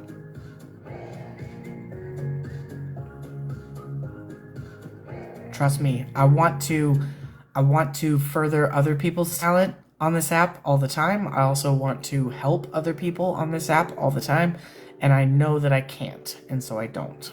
So I get it. I know you're not mad, but I want it. I get it, Frankie. I get it. I'm just giving Astrid pets and taking any comments, questions that you may have. For anybody who doesn't know me, my name is Daniel. I'm 40 years old, and I am a transgender man. I answer questions about gender, sexuality, and polyamory on my live streams. Feel free to ask me questions. I am also a professional theater artist. I'm an actor, a director, a stage manager, an educator.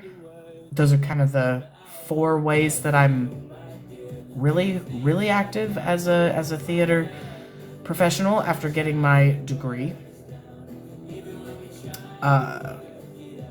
Feel free to ask me questions about what I'm working on now, what I've worked on in the past. You can ask me questions about theater. You can also request acting and or singing by sending me something, anything, to one of the options in my bio.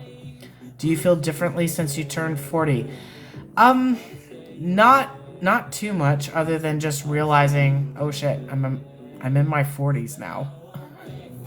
Like, I recognize that I'm in a different decade, but it's like, does my life look any different or feel any different? Not really. People can always send even when you're not live. You'll grant their request. Yes, exactly. And I always wait for them to be present on that too.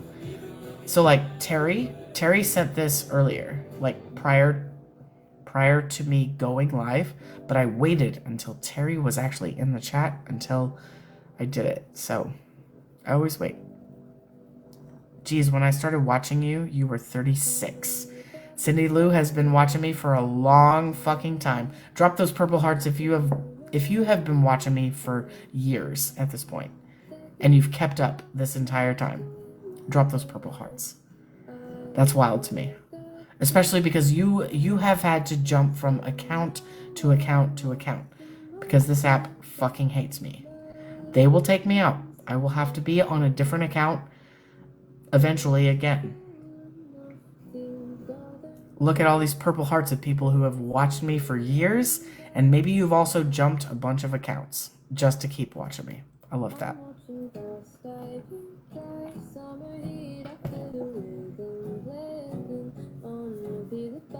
My lap kitty is getting loves. I followed you since Texas. Yes, especially if you've been following me since Texas. You've obviously jumped at least 1 account, if not 2. So, lost you and then just recently found you again. Love that. I love that people find me again and then they follow me again. Because it's worth it, right? I'm giving education. I'm also giving entertainment here. Like, I think it's worth it. That's why I joined Discord, to know how to find you. Exactly. And on that fucking note, you can join my Discord by sending $6 to one of my options in my bio. One of my mods, if not me personally, one of us will help you to get into my Discord. It's a one-time fee just to keep the trolls out. You do have to pay a fee to get into the Discord. It's a $6 fee. It's basically what you would pay to subscribe here on this app. But yeah, $6, and one of us is going to make sure that you get in there. Otherwise, it's a very private Discord, and I feel like everyone there is friends. Come join that community. Let's go. Let's go. I also interact. I also share things that are a little more personal on that Discord than what I'm sharing on my lives. So you actually get a little more of a intimate picture of me. Stuff like that. So I think it's worth it. I like that you caught on to my setup. Yes, I did. Yes, I did, Cindy. Of course I did. You were definitely setting up for me to talk about Discord. Definitely caught on to that. I wasn't planning on talking about it. It's not, you know. Yes, it is a thing. So is my live gifting goal. I don't necessarily stay on top of, hey, contribute contribute to my live gifting goal, you know. Or the daily heart me. I only really talk about it whenever people send it, you know. If you haven't sent that, by the way, you should. I can't get rid of this cough. I'm still effing sick. I get that. I actually came down with pneumonia back in 2016, and ever since then, I have had a constant cough. It's probably because I'm also a smoker. Yes, I am. So I know that that's why I've still got a cough, but prior to having pneumonia in 2016, I did not have a smoker's cough. But now I've got a cough that I cannot ever get rid of. I'm not sick, I just have a cough. So I get it. 2016, that was 9 years ago. Around the same time that I was coming out as being trans. Ever since I've had a pretty consistent cough. It's probably a smoker's cough, but it's also just because I started coughing with pneumonia and then I wasn't able to stop after that. So, but I also didn't have that before that. So, it's all right. It's all right. It's just part of my life. I have a cough. I'm not sick. Some of it has to do with allergies, probably. It also has a lot to do with the fact that I'm a smoker. And I know that. And I own up to that. Like, I'm not denying that, you know? I do have a cough. I'll probably have a cough for the rest of my life, which is okay. I'm okay with it. I'm alive, though, right? To quote the show that I recently directed, which was Dr. Jekyll and Mr. Hyde, may each man meet the devil in his own way. And that was actually on the topic of smoking. So, but that was a direct quote. That was Dr. Jekyll's line to Mr. Newcomen, who was he was the cop. He was the police officer that was sort of investigating what was going on. And Newcomen says, "Do you mind if I smoke?" And he's gonna smoke from a pipe, right? And Dr. Jekyll says, "Well, that's a nasty habit. But as my late friend Lanyon, who he had just murdered as Mr. Hyde, as my late friend Lanyon said, may each man meet the devil in his own way." No truer words. No truer words. I garden a lot, so I cough. Yep, I also garden, too. So there's that. I'm a smoker, but I also garden. So, what age did you start smoking? My very first cigarette was at the age of 12. I stole a cigarette from my mother, and I climbed a tree, and I smoked it.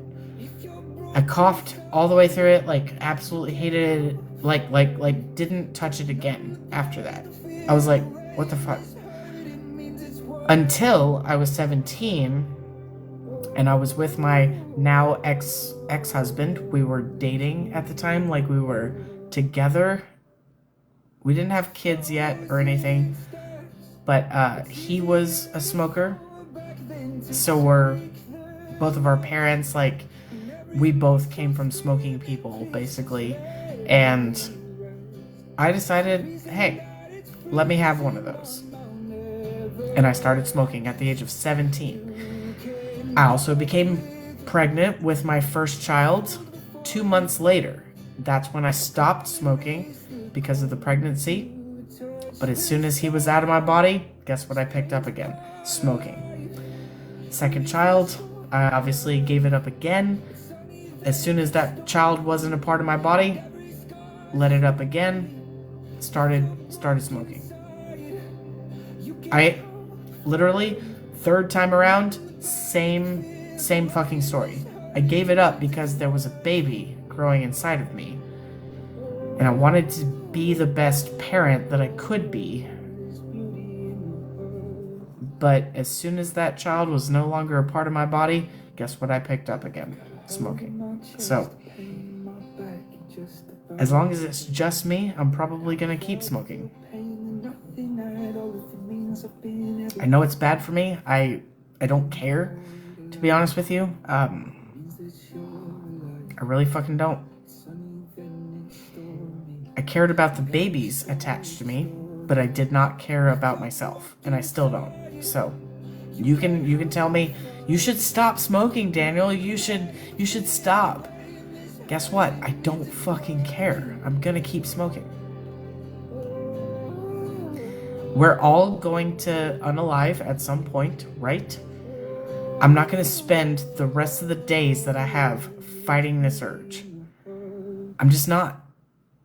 I'm gonna spend every day that I have here as happy as I want to be, and part of that has to do with just going ahead and smoking those cigarettes. So, keep smoking. We're all dying. Exactly. Exactly. Exactly. Cheers.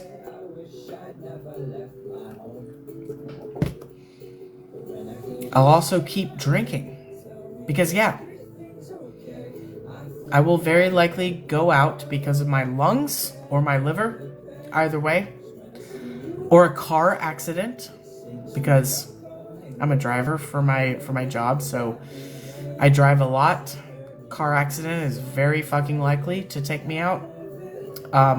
Another thing that it's also very likely to fucking take me out is hate. I could be attacked. I could be beaten.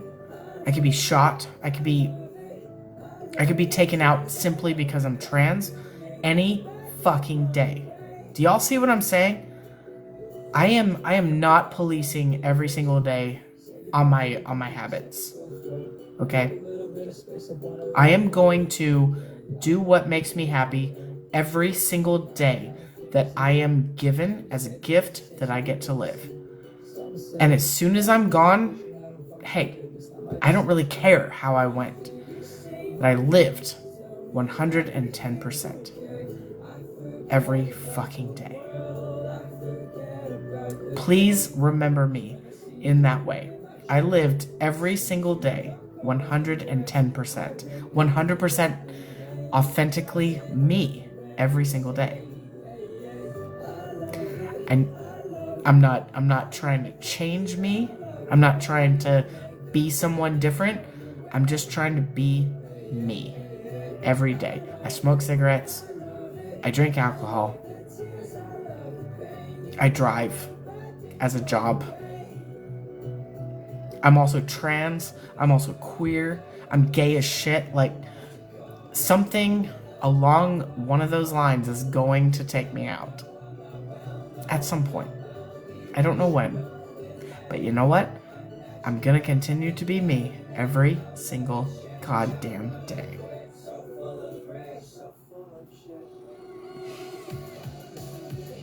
And I hope that that is the obituary that somebody gives me.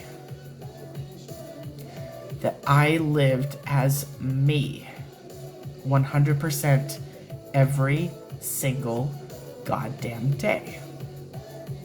And that's it. I'm not trying to change me. I'm just being me every day. I love my cats. I love my theater community. I love every single story that I get to tell, whether that's here on this stream or in my real life as a theater artist. I am just loving the shit out of every single moment because I know that it could be over any goddamn day. And I love my cats. I love my kids. Like, I try not to think about the end. I do think about it once in a while, but I don't care how I go out. I just hope that I'm remembered for what I lived for. And that is authenticity. 110% authenticity. That is what I want to be known for, is authenticity. Yes, I'm an actor. Yes. I make theater happen, and I want that to be remembered also, but first and foremost, authenticity. You love largely and deeply. Yes, I do. We're not going to think about Daniel's last day, but in case some of you are privy to that day, I want you all to know that that's what I want to be known for, is my authenticity. And second, I want to be known for my theater work. Yeah. That's it.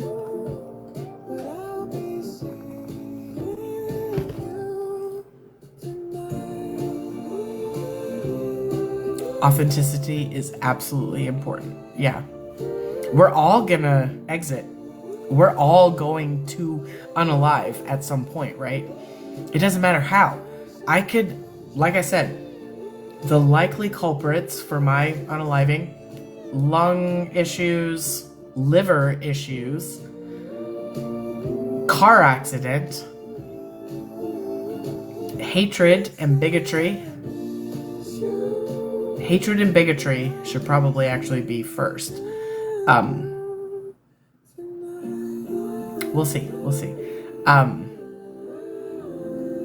Those are kind of the top four. There was another one. There was a fifth one that I mentioned.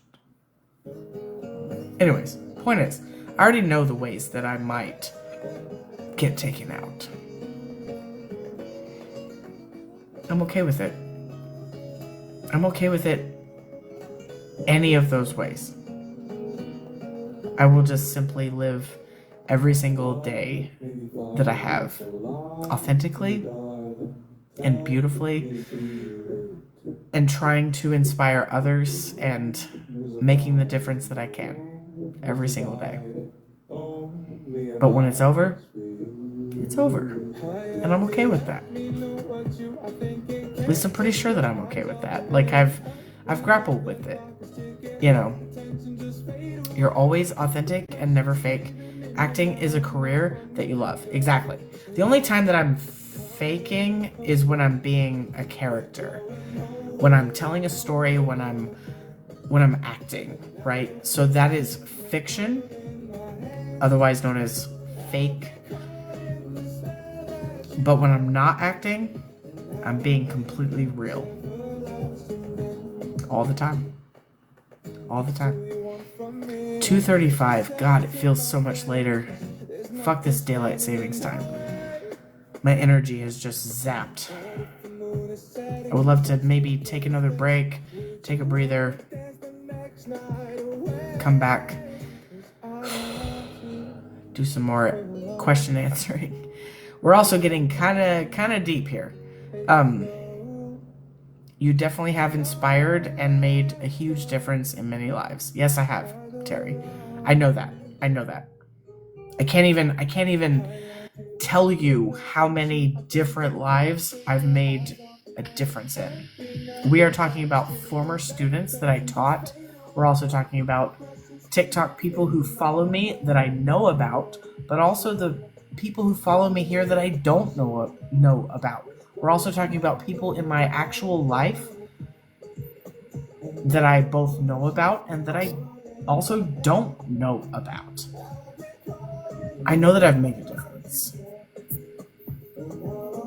And sometimes that's actually overwhelming to think about. We love Daniel. We love the authentic you. You help so many. Thank you, Frankie. And thank you, Devin, for coming back up for a second break. I appreciate it. You're welcome. It's kind of heavy whenever you start to think about your own mortality. Like, you're gonna expire at some point, right? But Mm-hmm. how? Nobody knows how, right? But you also start to think about, like, what is the impact that I've had? I would love to see, like, what that funeral memorial would actually look like, because it might be a lot. It might be a lot more than my family is expecting, just because of the following that I have here and stuff. Like, Mm-hmm. people are not going to take it well when I pass over, right?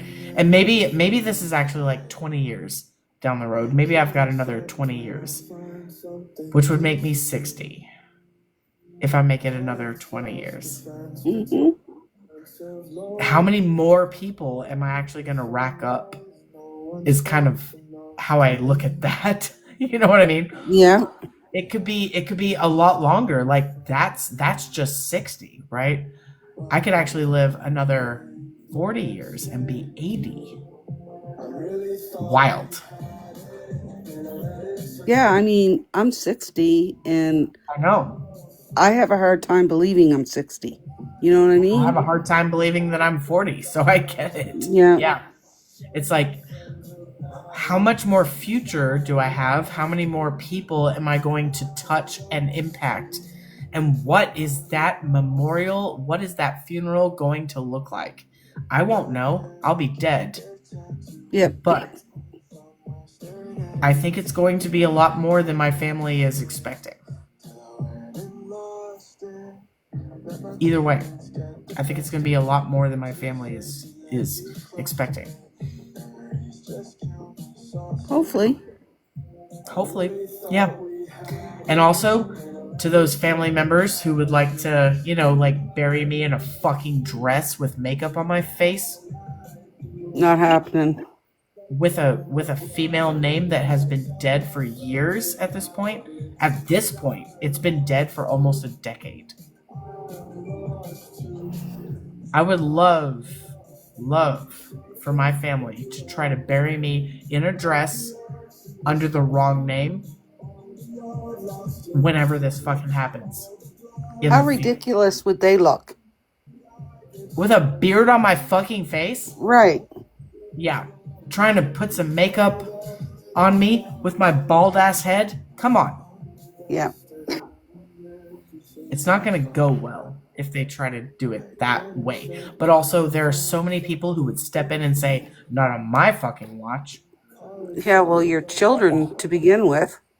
Yeah. Them to begin with, let alone the fucking trickle effect of everybody else who is not going to let that fucking happen. So, I'm pretty sure that I'm taken care of in my end of life. I think. I hope. Mm-hmm. Nothing is like official or like designated legally, if that makes sense, but I swear to God, it is legal that my name is Daniel and I am a man.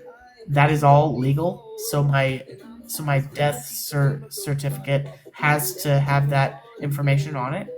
So Yep. there's that. There is that.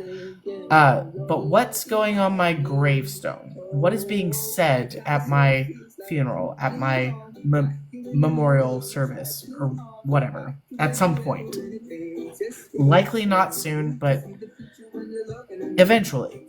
Sorry, my Bastard's tail. I know, she just jumped out of my lap. She's done with lap time. God, my nose is itching. I might have a slight cat allergy. Or maybe it's just the fact that fur was flying and it's just Mm-hmm. my nose. I don't even care if I'm slightly allergic to fucking cats. I love cats, so I'll be slightly allergic for the rest of my life if I have to be. I don't care. Yeah. I love her and I love the cats. So anyways, I know that this is kind of morbid to like talk about, but I really do hope that in the event of my of my unaliving that I will still have many of you who would step forward and say, "Not on my fucking watch." He Oh will yeah. not be called her. He will not be wearing a dress in his casket. He will not be called by any other name other than Daniel Adam Bryant Gone. That is my fucking name. Call me by that in all printed everything, like. And I do feel like people are gonna stand up. They will. Mm-hmm. And there will also be family members who are gonna try to call me something that I'm not. So there will be a fight, and I do hope that some of you are still around when that happens. Even after all that time's passed, you think they would? Yes, I do. If my Wow. mother is still alive, she would insist that my name is exactly the name that she gave me at birth. I know that. That's kind of sick. That's kind of demented. It isn't just kinda, it's very. It's very sick. It's very demented. But she would do it. Yeah. And I will need an army standing up to make that not happen. Now, granted, I am still married to my ex-husband. Does he have a spine?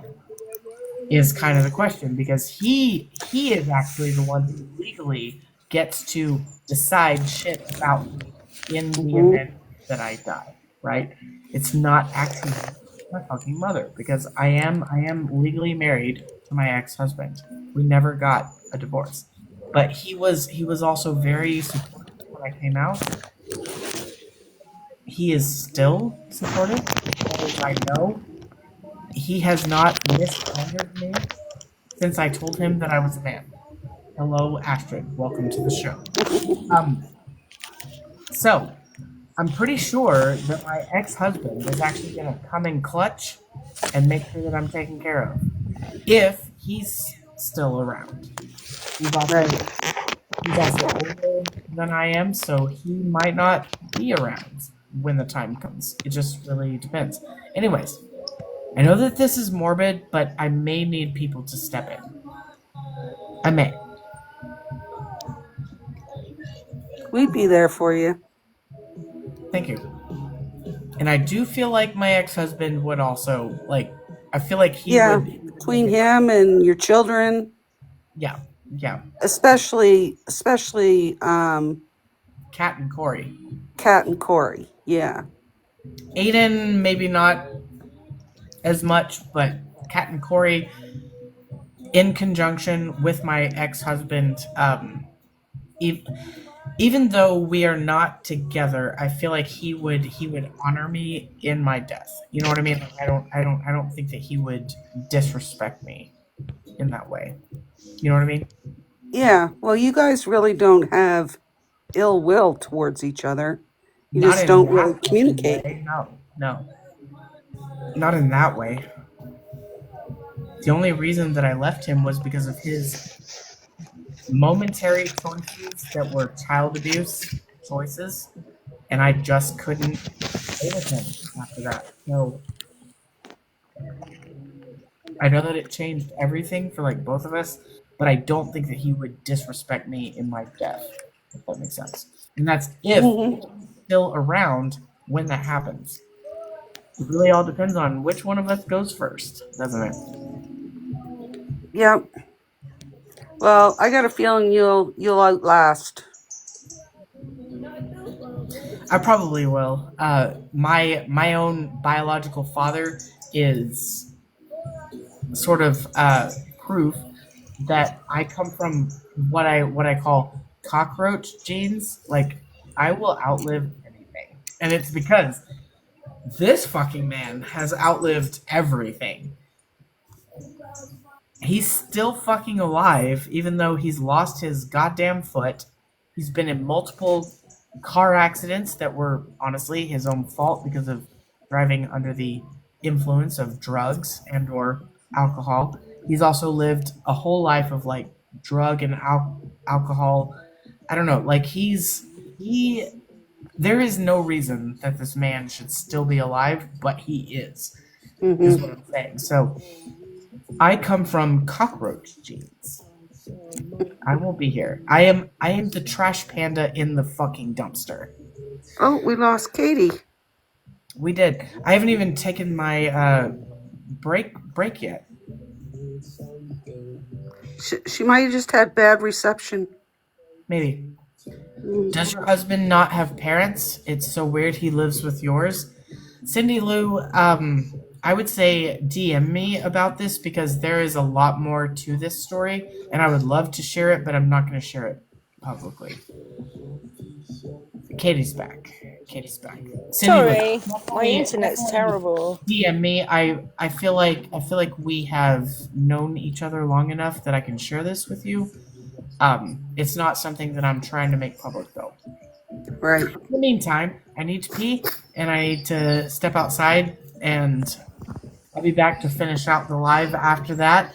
I might do some more acting if it's requested, but otherwise I feel like I'm probably just going to be answering comments, questions, stuff like that.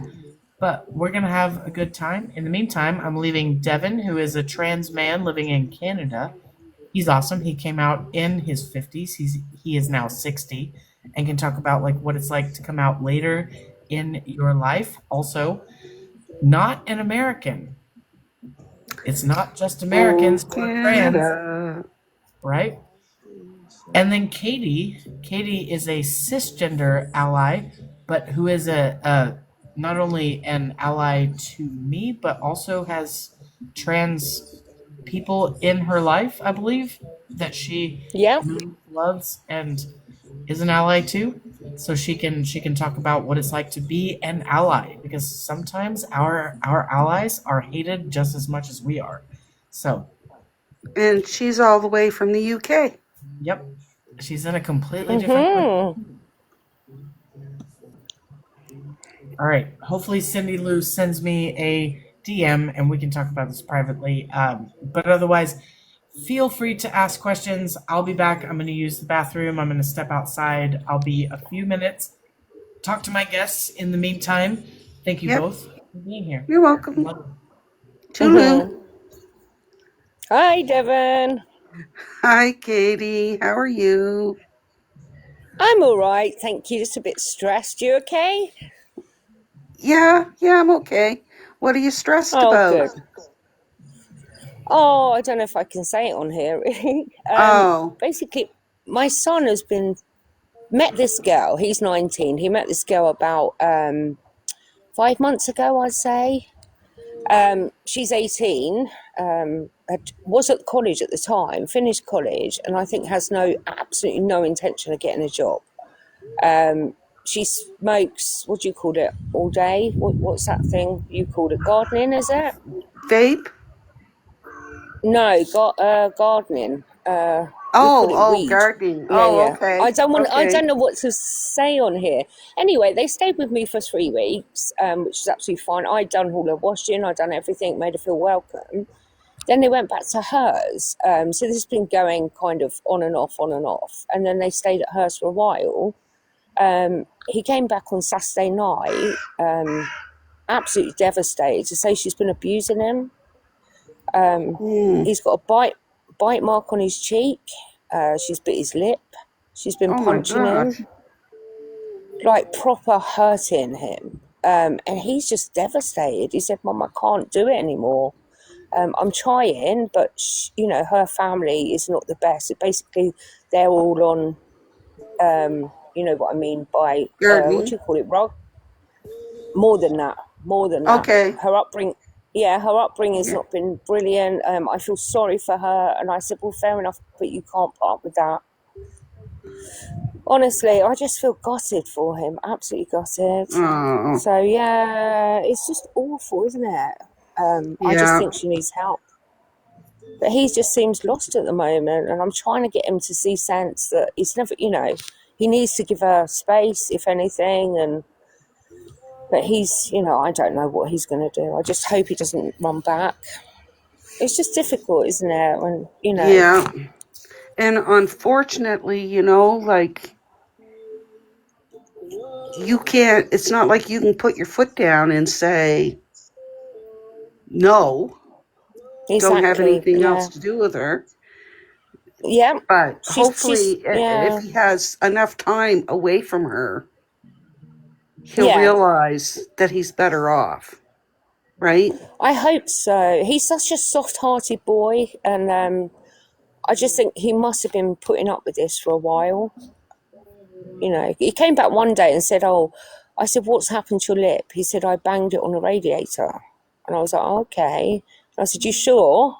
Because I've always had weird vibes from this girl anyway. He lost his job basically because she kept hounding him at work, so he ended up losing his job. Oh my He was goodness. doing really, yeah, he was doing really well. We paid for his driving. He got driving, and so he lost his job. So basically, just laying around all day. He said every time I go out, if I was to leave, you know, go up the shop, I get accused of everything, and if I look in a certain direction, then she's having a go at me, saying I'm looking at people. It's just horrible at that age to be like that, isn't it? She needs intensive therapy.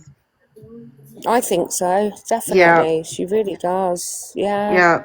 That's like, God, I hope he sees the light, because Yeah, I do that too. situation is not going to get any better. Exactly, and that's what I've tried to tell him. And he said, "Yeah, Yeah. but Mum, you know, I've seen her dad. He's on hard, you know, Rugs. Yeah. yeah, um, you know." And she seems to think it's normal. That's what she's been brought up in. He doesn't work. The mum is on that, even though separated from the dad. She's got 3 young kids, very young kids. He said she seems to think it's normal. But Mm, I don't, it's just difficult, isn't it, when it's your kids, yeah. you know? Yep, it is. My, yeah, my blood pressure's so high as well. I've been told I've got stage 2 hypertension. I'm not surprised, really, but yeah, there you go. Yeah, Wow. how are you anyway? Are you okay, Devon? Change I'm the okay. subject. Yeah? Oh, I'm good. okay. Yeah. Suffering a bit Oh, today with my Crohn's, but I'm fine. oh, bless you. That is a horrible, horrible thing to have. I know because my Yeah. dad had it. Yeah, I kind of awful. self-inflicted it upon myself today by eating broccoli salad, Oh, but oh, it was so good. It was so I can good. imagine. Sometimes it's worth it, isn't it? You think, oh, Yeah. I just need this. Yeah, and it's a healthy dinner, isn't it? Yeah. But, oh, is it any Yeah. salad that upsets you? Any salad? You pretty much, yeah, but broccoli's really bad for the bloating. Oh, I see. Okay. Yeah. Yeah. Makes my Oh, stomach so hard. But yeah. and what about your sister now? How's her her rash? Is that any She's better? got an appointment on Thursday because she keeps randomly breaking out. Oh, really? Still? Yeah.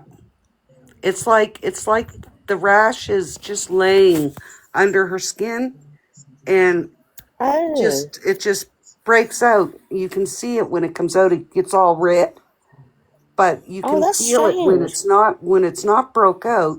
You can feel the little bumps in there. Like it's Well, oh, I don't think it's that's allergies odd. myself, but You don't yeah, think it is? No. no, it's weird. But Do you our have to? family is full of autoimmune diseases.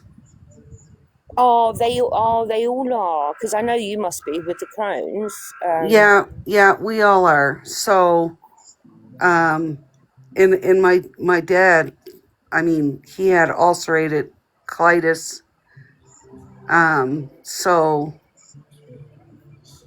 that's So, those bad genes got passed down, yeah, unfortunately. yeah, yeah. Yeah. See, they Yeah. never knew if my dad's was ulcerative colitis or Crohn's. I think there was I don't know what, or why it wasn't investigated. But he was put on steroids, high steroids, Mm-hmm. for it. But at one point was bleeding so bad. It was horrible. I had to take him to the hospital for it. Yeah. Terrible. Yeah. Not good at all. It's horrible, horrible thing to have. Yeah. It's not Oh, fun. when did you find out you had that?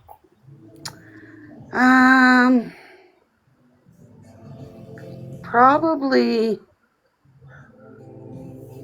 oh gosh. It's probably been like 15 years Oh, now. wow. Okay. Yeah. It's been And quite a while. how did they diagnose it? Um, I had a colonoscopy done. Oh, I see. Right. Okay. Yeah, I had the x-rays done, the GI where you got to swallow that god awful stuff and Okay. Yeah. and stuff and plus blood work they can tell from different counts, your blood Oh, cells, I your see. iron.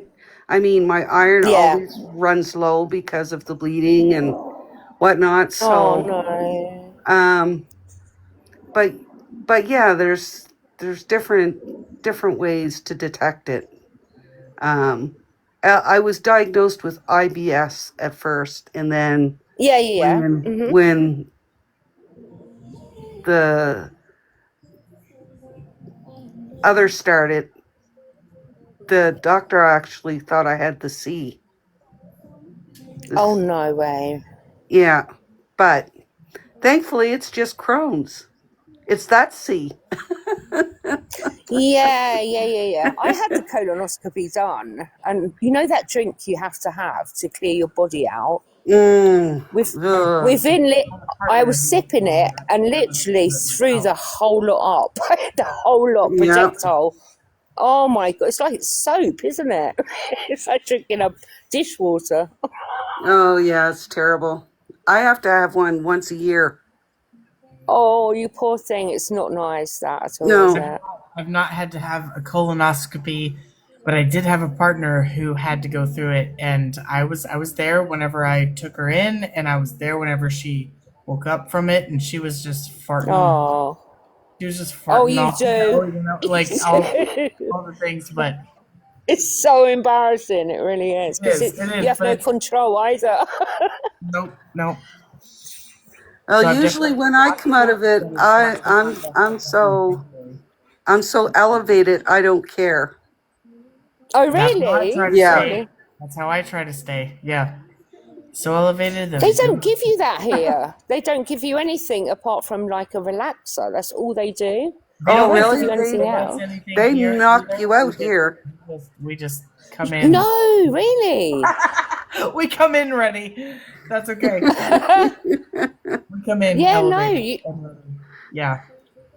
no, we have to literally do it while we're awake, which was awful because my bowel was spasming. Is that right at the Yeah. time? Oh That my doesn't sound god! And you can watch it on the screen as it happens. It'd probably Yeah. be better to be No, knocked out though. Yeah, my doctor knocks you out. And, here in the US it, they also knock you out. Like it's something that's that you good. don't happening. yeah. So that's good. Yeah. Yeah. He usually has to Oh, do biopsies too. So it saves me from feeling that. yeah. I had that done as well because I had what they called a fit test, and it came back, which is basically a bowel cancer test, which came back. It should have been 10, but my level was 20. So that's why I Mm. had to go through all of that. But no, I've never heard of anyone being knocked out for it ever. Angelina, Uh, Here, anyway. they get knocked out for it also. Wow. I've again never done this myself. My colon health has been fine, thankfully. Yeah, you don't need that. It's yeah. horrible. Yeah. Gastrointestinal shit has been good. It was the reproductive stuff that wasn't good for a long time, and now it's fine because I had surgeries that I needed, so I'm good. That's But good. yeah, I haven't had any other health issues. Again, crossing those fingers, knocking on the That's wood. brilliant. That's good. All of Yeah. my health is good. It's just trying to live is not good. No, Sometimes I'm exactly. like, Yeah. sometimes I'm like, it would definitely be cheaper and more efficient if I wasn't here, but you know what I mean? But also I'm not trying to not be here. I want to be Mm. here. I know that I make We a want difference you here. here. Yeah, right? Yeah. Like people want me to be here. I want to be here. It's not that I don't want to be here. It's just I feel like it would be cheaper if I wasn't here. Oh, of Yeah, but you course. wouldn't know Yeah. that. I Yeah, wouldn't true. know. No. I wouldn't. So I power through and I keep going. It isn't that I don't want to be here because I absolutely do. Um, it's It's just so stressful though, isn't struggle it, of being life? here. Yeah. Yeah. It's definitely a fucking struggle of Mm-hmm. being. So, but Yeah. I Sin absolutely want to be here, everyone. I'm not saying that I don't want to be here because I do. Uh, I just uh, when I look at the bill pile and everything that I have to make happen, it's like I make money so that I can then send it out the fucking door. I never hold on to yeah. money for any amount of time. Anytime that I have money, it is immediately going right back out the door to pay for something, right? Absolutely So same. yeah, Yeah. It's yeah, so frustrating, isn't it? it really is. It really is. Cindy Lou has asked, do trans men still have to get is it pap smears? Pap Yeah. It really depends on the trans man and what their physiological status is. Trans men who still have all of their organs intact do still have to have pap smears. Yes. Um, in my case, I don't have a cervix. I don't have a uterus. I don't have fallopian tubes. I don't have ovaries. I don't have any of that. And so a pap smear is simply to make sure that my stitches are still being held intact, and I've not had one since I had all of that taken out. I probably should at some point just to make sure that everything is holding tight or whatever, but I don't have a cervix, which a pap smear is basically so that they open up everything, they can get that swab in there, and they are basically swabbing the cervix for cancer Mm-hmm. cells. I don't have a cervix. So why are we opening everything up? Why are we swabbing? For me, it would be opening it up to make sure that everything is still stitched where it needs to be stitched. It's not a cervix issue because I don't have one. Um, it isn't anything else. Like it's and again, this is why I haven't gone back to a gynecologist, and I don't actually think that I need to unless I think that I need to. Like if I feel like something's wrong, if something starts to when it fucking shouldn't, Mm-hmm. stuff like that, that would be a reason to go back to the gynecologist and say, hey, let's get to let's get this let's get the speculum out. Let's open it up. Let's see what's going on. Yeah, But see, I still have I all. don't personally really have to go back to the gynecologist ever unless I think that there's something wrong. Mm-hmm. So that's me. Yeah, and I still have all my parts, so I Like had to get Devin one, does. right? Yeah, Devin probably has to go back and be seen. Yeah, my doctor actually said, I hate to bring this up, but it's that time. Hmm. He says, I know you don't want to. I said, well, we all do what we got to do. So, Yeah, and it No, it's absolutely good, yeah. sucks to be a man in a gynecologist's waiting room where you look like a man, you sound like a man, and they then call your name and it's a man's name, or they call you by the wrong name, which is something that shouldn't happen, but it often does. mm-hmm. Um, And now you have to get up in front of everybody in that fucking waiting room. Yeah. God, going to the gynecologist is something that I hope that I never, ever, ever fucking have to do ever again. But in my case, it's simply to make sure that everything is intact the way that it should be. But in Devon's case, Devon has all of his original factory issued parts and Yep. should be checked out because all of those parts could at some point have something wrong with them, right? So Yep. you want to stay on top of that. So I will say yes, trans men do have to go to the gynecologist. I will say that my likelihood of going to the gynecologist ever again in my lifetime is far less than Devin's. And that's just because I don't have those parts anymore. But I may still have to go in and have this, get up in there with my feet in the fucking stirrups and have Oh, everything it's awful, out. yeah. But I am far less likely to have to do that than Devin is, simply because I don't have the same parts that Devin still has. So, Yep. and I hate to say that, Devin. I hate to say it. I do not want to ever go to the gynecologist ever again. And I won't. I won't be going to the gynecologist ever again unless there is a problem. Right. So, yeah.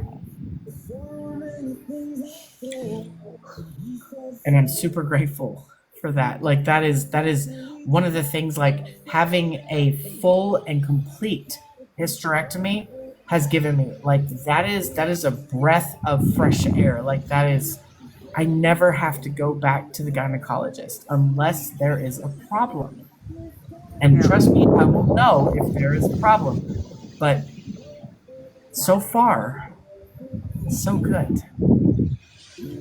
There's been no bleeding, no discharge. I've not even had a single UTI. Honestly, I used to have UTIs chronically. I used to have it chronically before my hysterectomy. But now, nope. Even though I oftentimes have to hold my urine because I'm a trans person and have to be very, very careful about what bathroom I'm going into and etc. I'm also an Uber driver, so it's a little bit limited. Like, where can I go to the fucking bathroom while I'm on my job? A lot of restaurants lock up their restrooms. They aren't super willing to let you just to go to the bathroom. But I know the ones that are, and I take advantage of that. So I'm going to the bathroom as often as I can, and I will say that ever since my hysterectomy, I have not had. I think that I've had a UTI maybe twice. Twice. Maybe twice. Well, I was having chronic UTIs, and since I've been on, I had it once. Yes, tea absolutely takes it out, like for some reason. But also, the hysterectomy definitely made a huge fucking difference for me because I was UTI after UTI, like it was bad. Yeah, me too. Got to the point that they didn't know what medication to give me because Yeah, they gave me one and it wouldn't work, so they'd have to try another because I was on but it yeah, so much.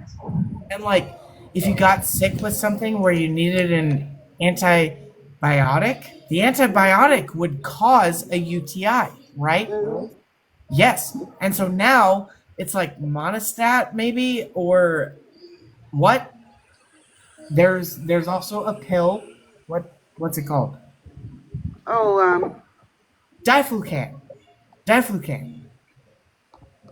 That is the little pill that you can take, and it'll be done in like a day. You maybe have to take it twice. Diflucan. Every single time that I need an antibiotic, I'm like, listen. if you give me an antibiotic, I'm very likely going to have a UTI.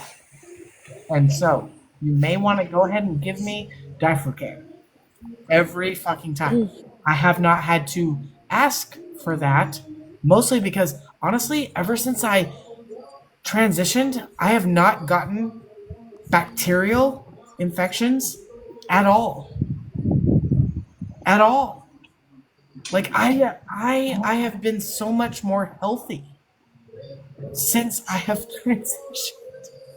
And I'm like, this is such a fucking godsend because I'm not getting strep throat even. I'm not I mean, strep throat is not even a gender based thing. Right. But ever since I transitioned, I have not gotten strep throat. I think I've had it once in the last decade. I think I've had it once. Strep throat. Whereas before, I was getting it every fucking winter. I was getting it like clockwork. Oh wow. They were looking at taking out my tonsils. I actually still have my fucking tonsils. If any men would like to tickle their, if they would like to get in the back of there. Anyway, point is, I still have my tonsils, but they were regularly infected. I was also regularly getting fucking UTIs, which require an antibiotic, which only brings on, Mm-hmm. So antibiotics. I have not had to take an antibiotic in the last 5 years. Maybe once. Maybe once have I been on an antibiotic. In the last 10 years, maybe twice. Okay, and this is since my transition. So please fucking tell me how this has not been health-wise beneficial. Yeah. Yeah, I know. It's like your body knows. My It's like, body knows. It's like I'm so much healthier now. yeah. I still get the flu, maybe I still get viral things occasionally. Everybody does, right? I still get sick. It's not that I don't get sick. It's that I'm getting sick 90% less than what I was when I was living as a woman with my female parts, with all of that. I was so much sicker as a woman than I am as a man. Please tell me that that's not correlated. It's got to be. It's got to be. Yeah. Sounds like it, doesn't it? It has to be. Yeah. Like, there's no other explanation other than I took all of my female parts out and I'm now living as a man. I'm now taking testosterone, the correct hormone for my body. And now that that's a thing, and that's been a consistent thing for about a decade, in the last decade, sure, I get the common cold. I get the flu once in a while. I haven't gotten COVID at all, thankfully. I'm just not sick in the same way that I was sick when I was living as a woman. I was sick constantly as a woman.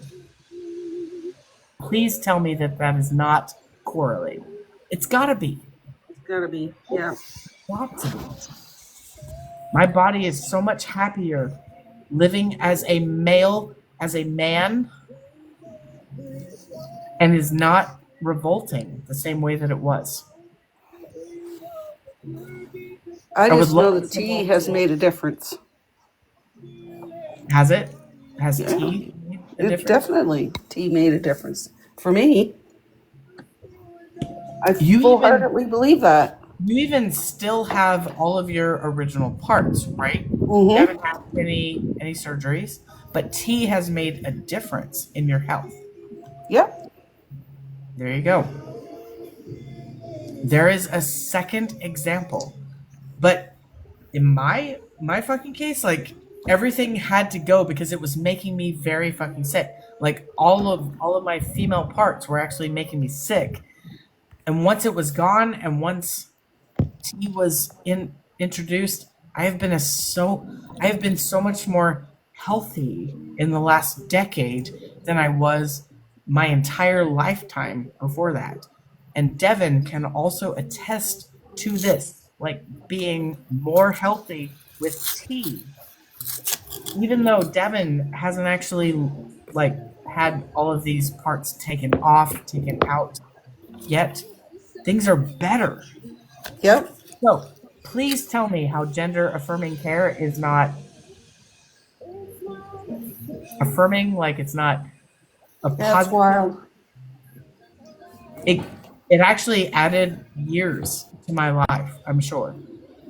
I'm sure that I would not have made it to 40 if I had just stuck it out as a woman. I'm pretty sure. I would not have. Mm. But I did. A week ago, I crossed 40. Wow. I get to continue to live. And that is amazing.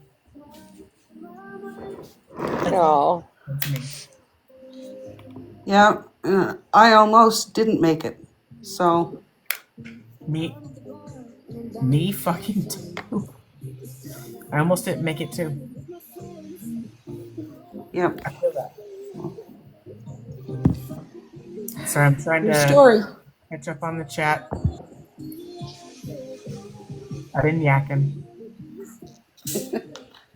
Yeah, and it is 3:17 now.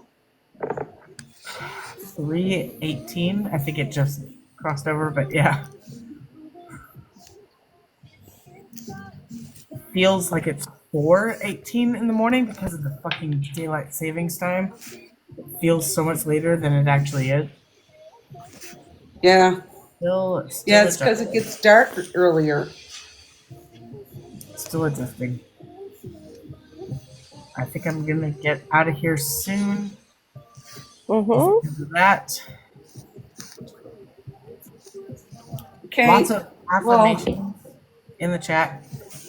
Just basically saying, yes, I understand what you're saying. If there was any hate, I feel like the mods probably took it out. So I've been I haven't given seen any. Botox shots for my vajayjay. Did not work. You got Botox in the vajayjay? Oh no. Oh wow. Darbeline is saying that they got Botox in the vajayjay. Ouch. That's not something that I've ever heard of, but I honestly would not want that. I wouldn't want it personally, but if that helped you, what do you want to plump it up? Like, I don't get like, it. why would you want that? I don't know. I personally want my CLIT or my little man to stand out. You know, um, I want everything else to kind of fade away. But that's me. And And that's men for you. yeah, Mm-hmm. I'm a man with a very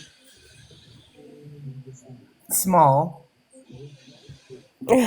Some again. I have a very small little man that I would love to make more of, but there's also a lot of uh, I don't know, extra shit that I would love to actually take down.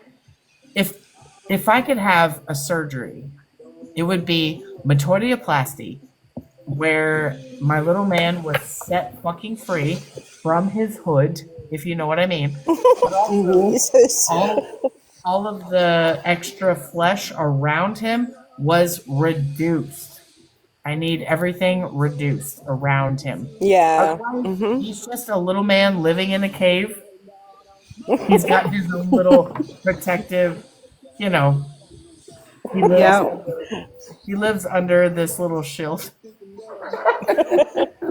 I hate to put it like that, but that's how it is. So I have to be fully fucking spread for you to actually experience little man. Because otherwise, he lives in his own little hut. Nice and warm in there. Nice and warm, yes. I have a lot of extra that I would love to have taken off so that he could shine. But also I would not like phalloplasty. I do not want phalloplasty. So Oh, I've heard of Botox down there. Ah, why am I only just hearing about this now? Why would you I've want never heard of Botox it. down there? No. she said Who it's for wants bladder that? control. Bladder control? I want Oh, less. Why does anyone want more?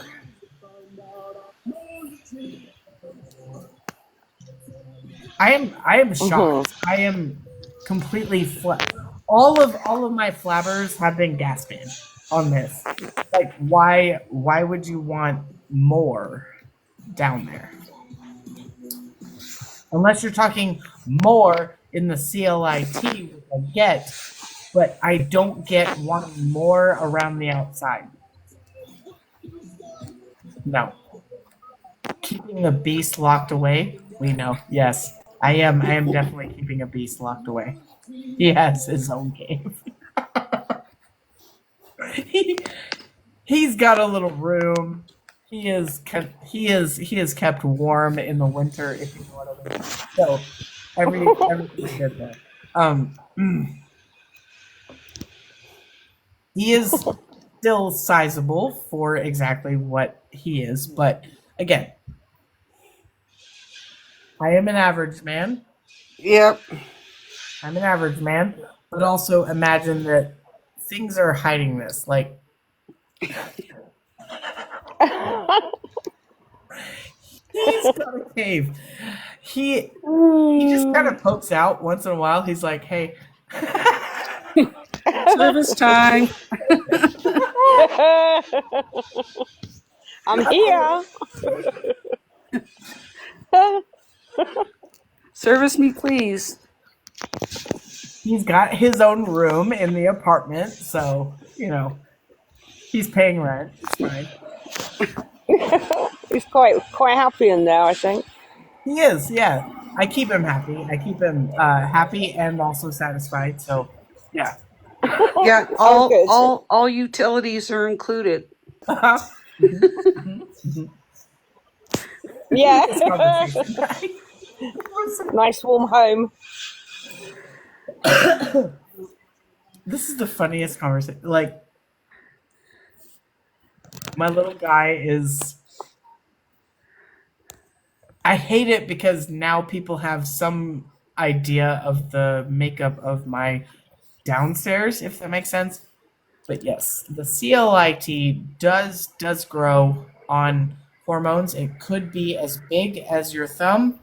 Average is actually at about the knuckle. I'm a very average man. Girth, length is all accurate. Accurate, Yeah. mind you. However, I also have a very significant covering. Labia majora, if you want to call it that. Like, that is the technical, he might poke out once in a while and be like, hey, how are we? Hello. I'm here. I'm ready. Right. And if only I could sort of like take a lot of that skin, a lot of that tissue away, I totally would. But it's not something that I can afford. It's not something, and also like that is not really part of the transmasculine surgeries. Is like, what do you do with the extra that's going Yeah.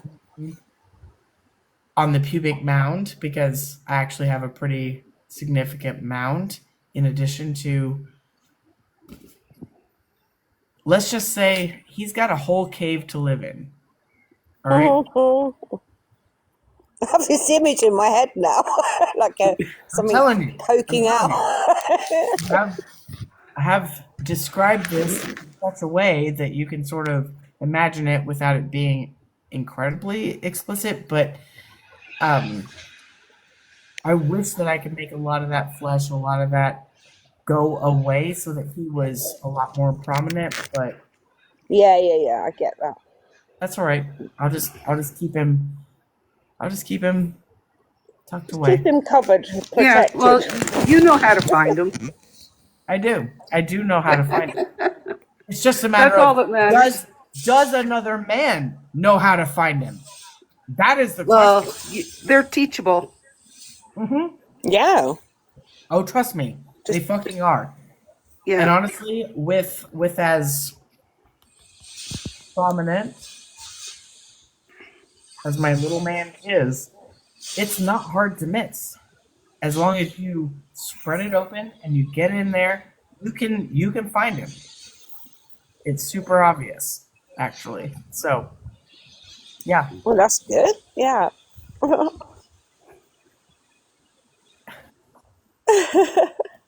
I love that that's the fucking topic.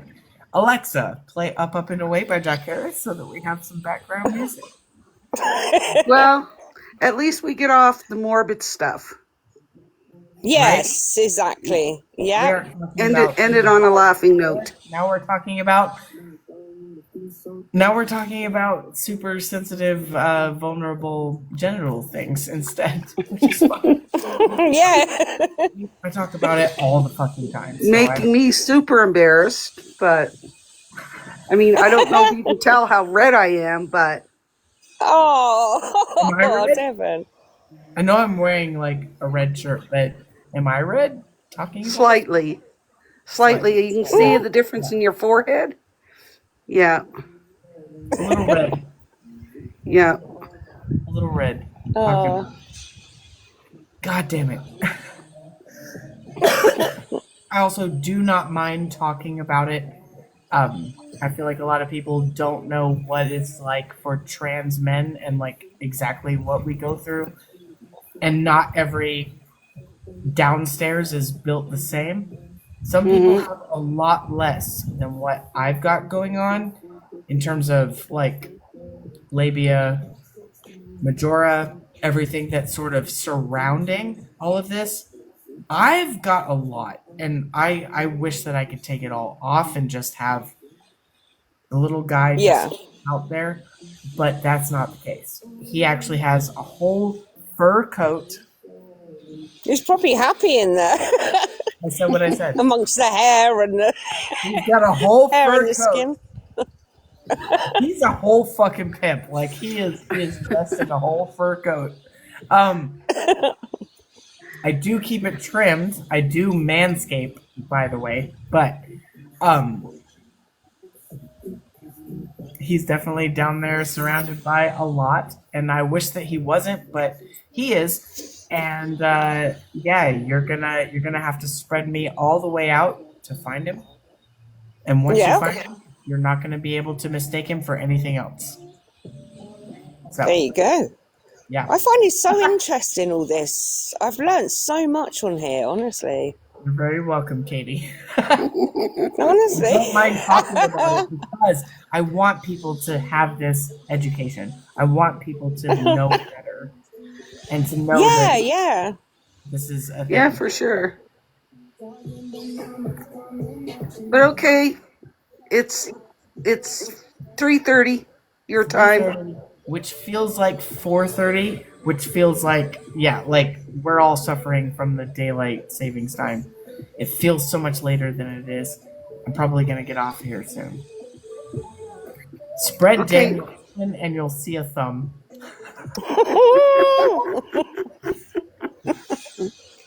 Not a whole thumb. I am an average man at about the knuckle. So, but you'll see something. Yeah. Okay. Good night, everyone. Good Love y'all. night. Do you want me to drop you, Katie? Yes, please, if you can. Good night. I can also help, Good but night. if Devin can, that's awesome. Thank you, Devin. You're welcome. Thanks for making me blush. Always. Not us talking about our dicks. Not a couple of guys talking about our dicks on this live. Yes, trans men do grow micro penises, basically. Our clits become micro penises because of T. It's something that a lot of people do not know, and I want people to know. And I can talk about it and I can laugh about it, but if you have questions about it, please ask. I am going to be signing off soon. I'm tired. Daylight savings time is catching up with me. It's 3:30 in the morning, but it feels like 4:30 in the morning. It's not great.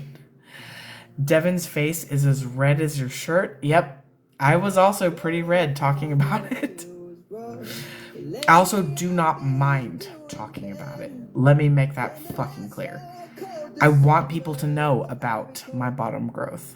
I want people to know that bottom growth is a thing. I want people to know that trans men are a thing. We get ignored. People do not know that we exist because they are so hyper-focused on trans women that trans men actually get erased. So, if I can talk about trans men and the fact that we actually grow a little dick and shit like that, I would love to talk about it. I would love to talk about HRT. I would love to talk about how we actually develop as trans people, while also not taking the spotlight away from trans women who also need the spotlight now. They are obviously valid. It's just people are so much more hyper fixated and focused on trans women that they actually forget that trans men exist. And so, if I can talk about my little dick, I will. I will. Every fucking time, because I want y'all to know. Trans men exist, and this is something that happens to our bodies with HRT. So, I did grow a tiny micro penis with HRT. Please ask me about my tiny penis. It's wild. I guess that's how we learn. Exactly. Grid time for Daniel, maybe? I don't know what that means, but sure. Thank y'all for the purple hearts. After that conversation. It's almost like I performed in a way. Like I was talking about something super, super vulnerable and sensitive. But yeah. Is it extra sensitive? I would say so, yes. When I say that trans men go through a second puberty, I mean that. We go through a male puberty, and we also get random boners that we're not expecting. And that means that our CLIT, which is ever growing, even once it's grown, even now, 9.5 years into my transition, I still get random boners. Thankfully, people can't see them, but I'm fully aware. But everything gets hard and sticks out. It's just not very big. So that's good. So nobody sees it. But I'm very, very aware of it, yeah. Especially in the morning. Devin is right, yes. Sometimes I wake up humping a pillow. And I don't mean to be doing that, but I am. And it's like, oh, yeah, I'm just waking up horny like a guy does. Because, yes, I am a guy and I'm driven by testosterone. Trans men absolutely wake up with boners, and we wake up humping our pillows. Drop the purple hearts if you are a trans man. If you are a trans man who has woken up horny in that way, and whether you're humping pillows or touching yourself or something, drop those purple hearts, because that is something that absolutely happens to us in the same way that it happens to cis men. So, Devin is dropping the purple hearts. He is saying, yes, this is something that I have experienced. Testosterone does this. And even if it's just the two of us, I'm okay with that. I'm okay with that. Nobody else has to actually say that. Devin didn't even have to say that. But yeah, trans men absolutely experience morning wood, morning horniness, the same way that cis men do. So, the more you know, the more you know. Anyways, it is late. It is almost 4 o'clock in the morning. I'm still kind of getting used to daylight savings time. Under under other circumstances prior to this, it would be almost 5 o'clock in the morning. So I'm very, very tired. I am ready to go to bed, yes. So I think since I don't have any other comments, questions, thank you for the hand heart. I appreciate that. Since I don't have anything else to answer necessarily, I'm gonna go ahead and get out of here. I need some sleep. I'm still adjusting to the daylight savings time. So everybody have a great night, a great morning, a great day. Always be 100% authentically you. You are the expert on who you are. Not your parents, not your grandparents, not your siblings, not your aunts, not your uncles, not your cousins, not even your friends, not even your best friend, not your doctor, not your boss, not your coworkers, and especially not your government. You are the expert on exactly who you are, whether you are cisgender, non-binary, transgender, it doesn't matter. You are the expert on exactly who you are. Never bend to the will of somebody else. You are the expert on exactly who you are every single goddamn time. Stand up for you every fucking time. I'll see you next time. Might be tomorrow afternoon while I'm waiting for an Uber trip. We'll see. Otherwise, it'll probably be tomorrow night. I'll see you next time. Everybody have a great night, a great morning, a great day, depending on the time zone that you are in. I'll see you next time. And I'll miss you in between.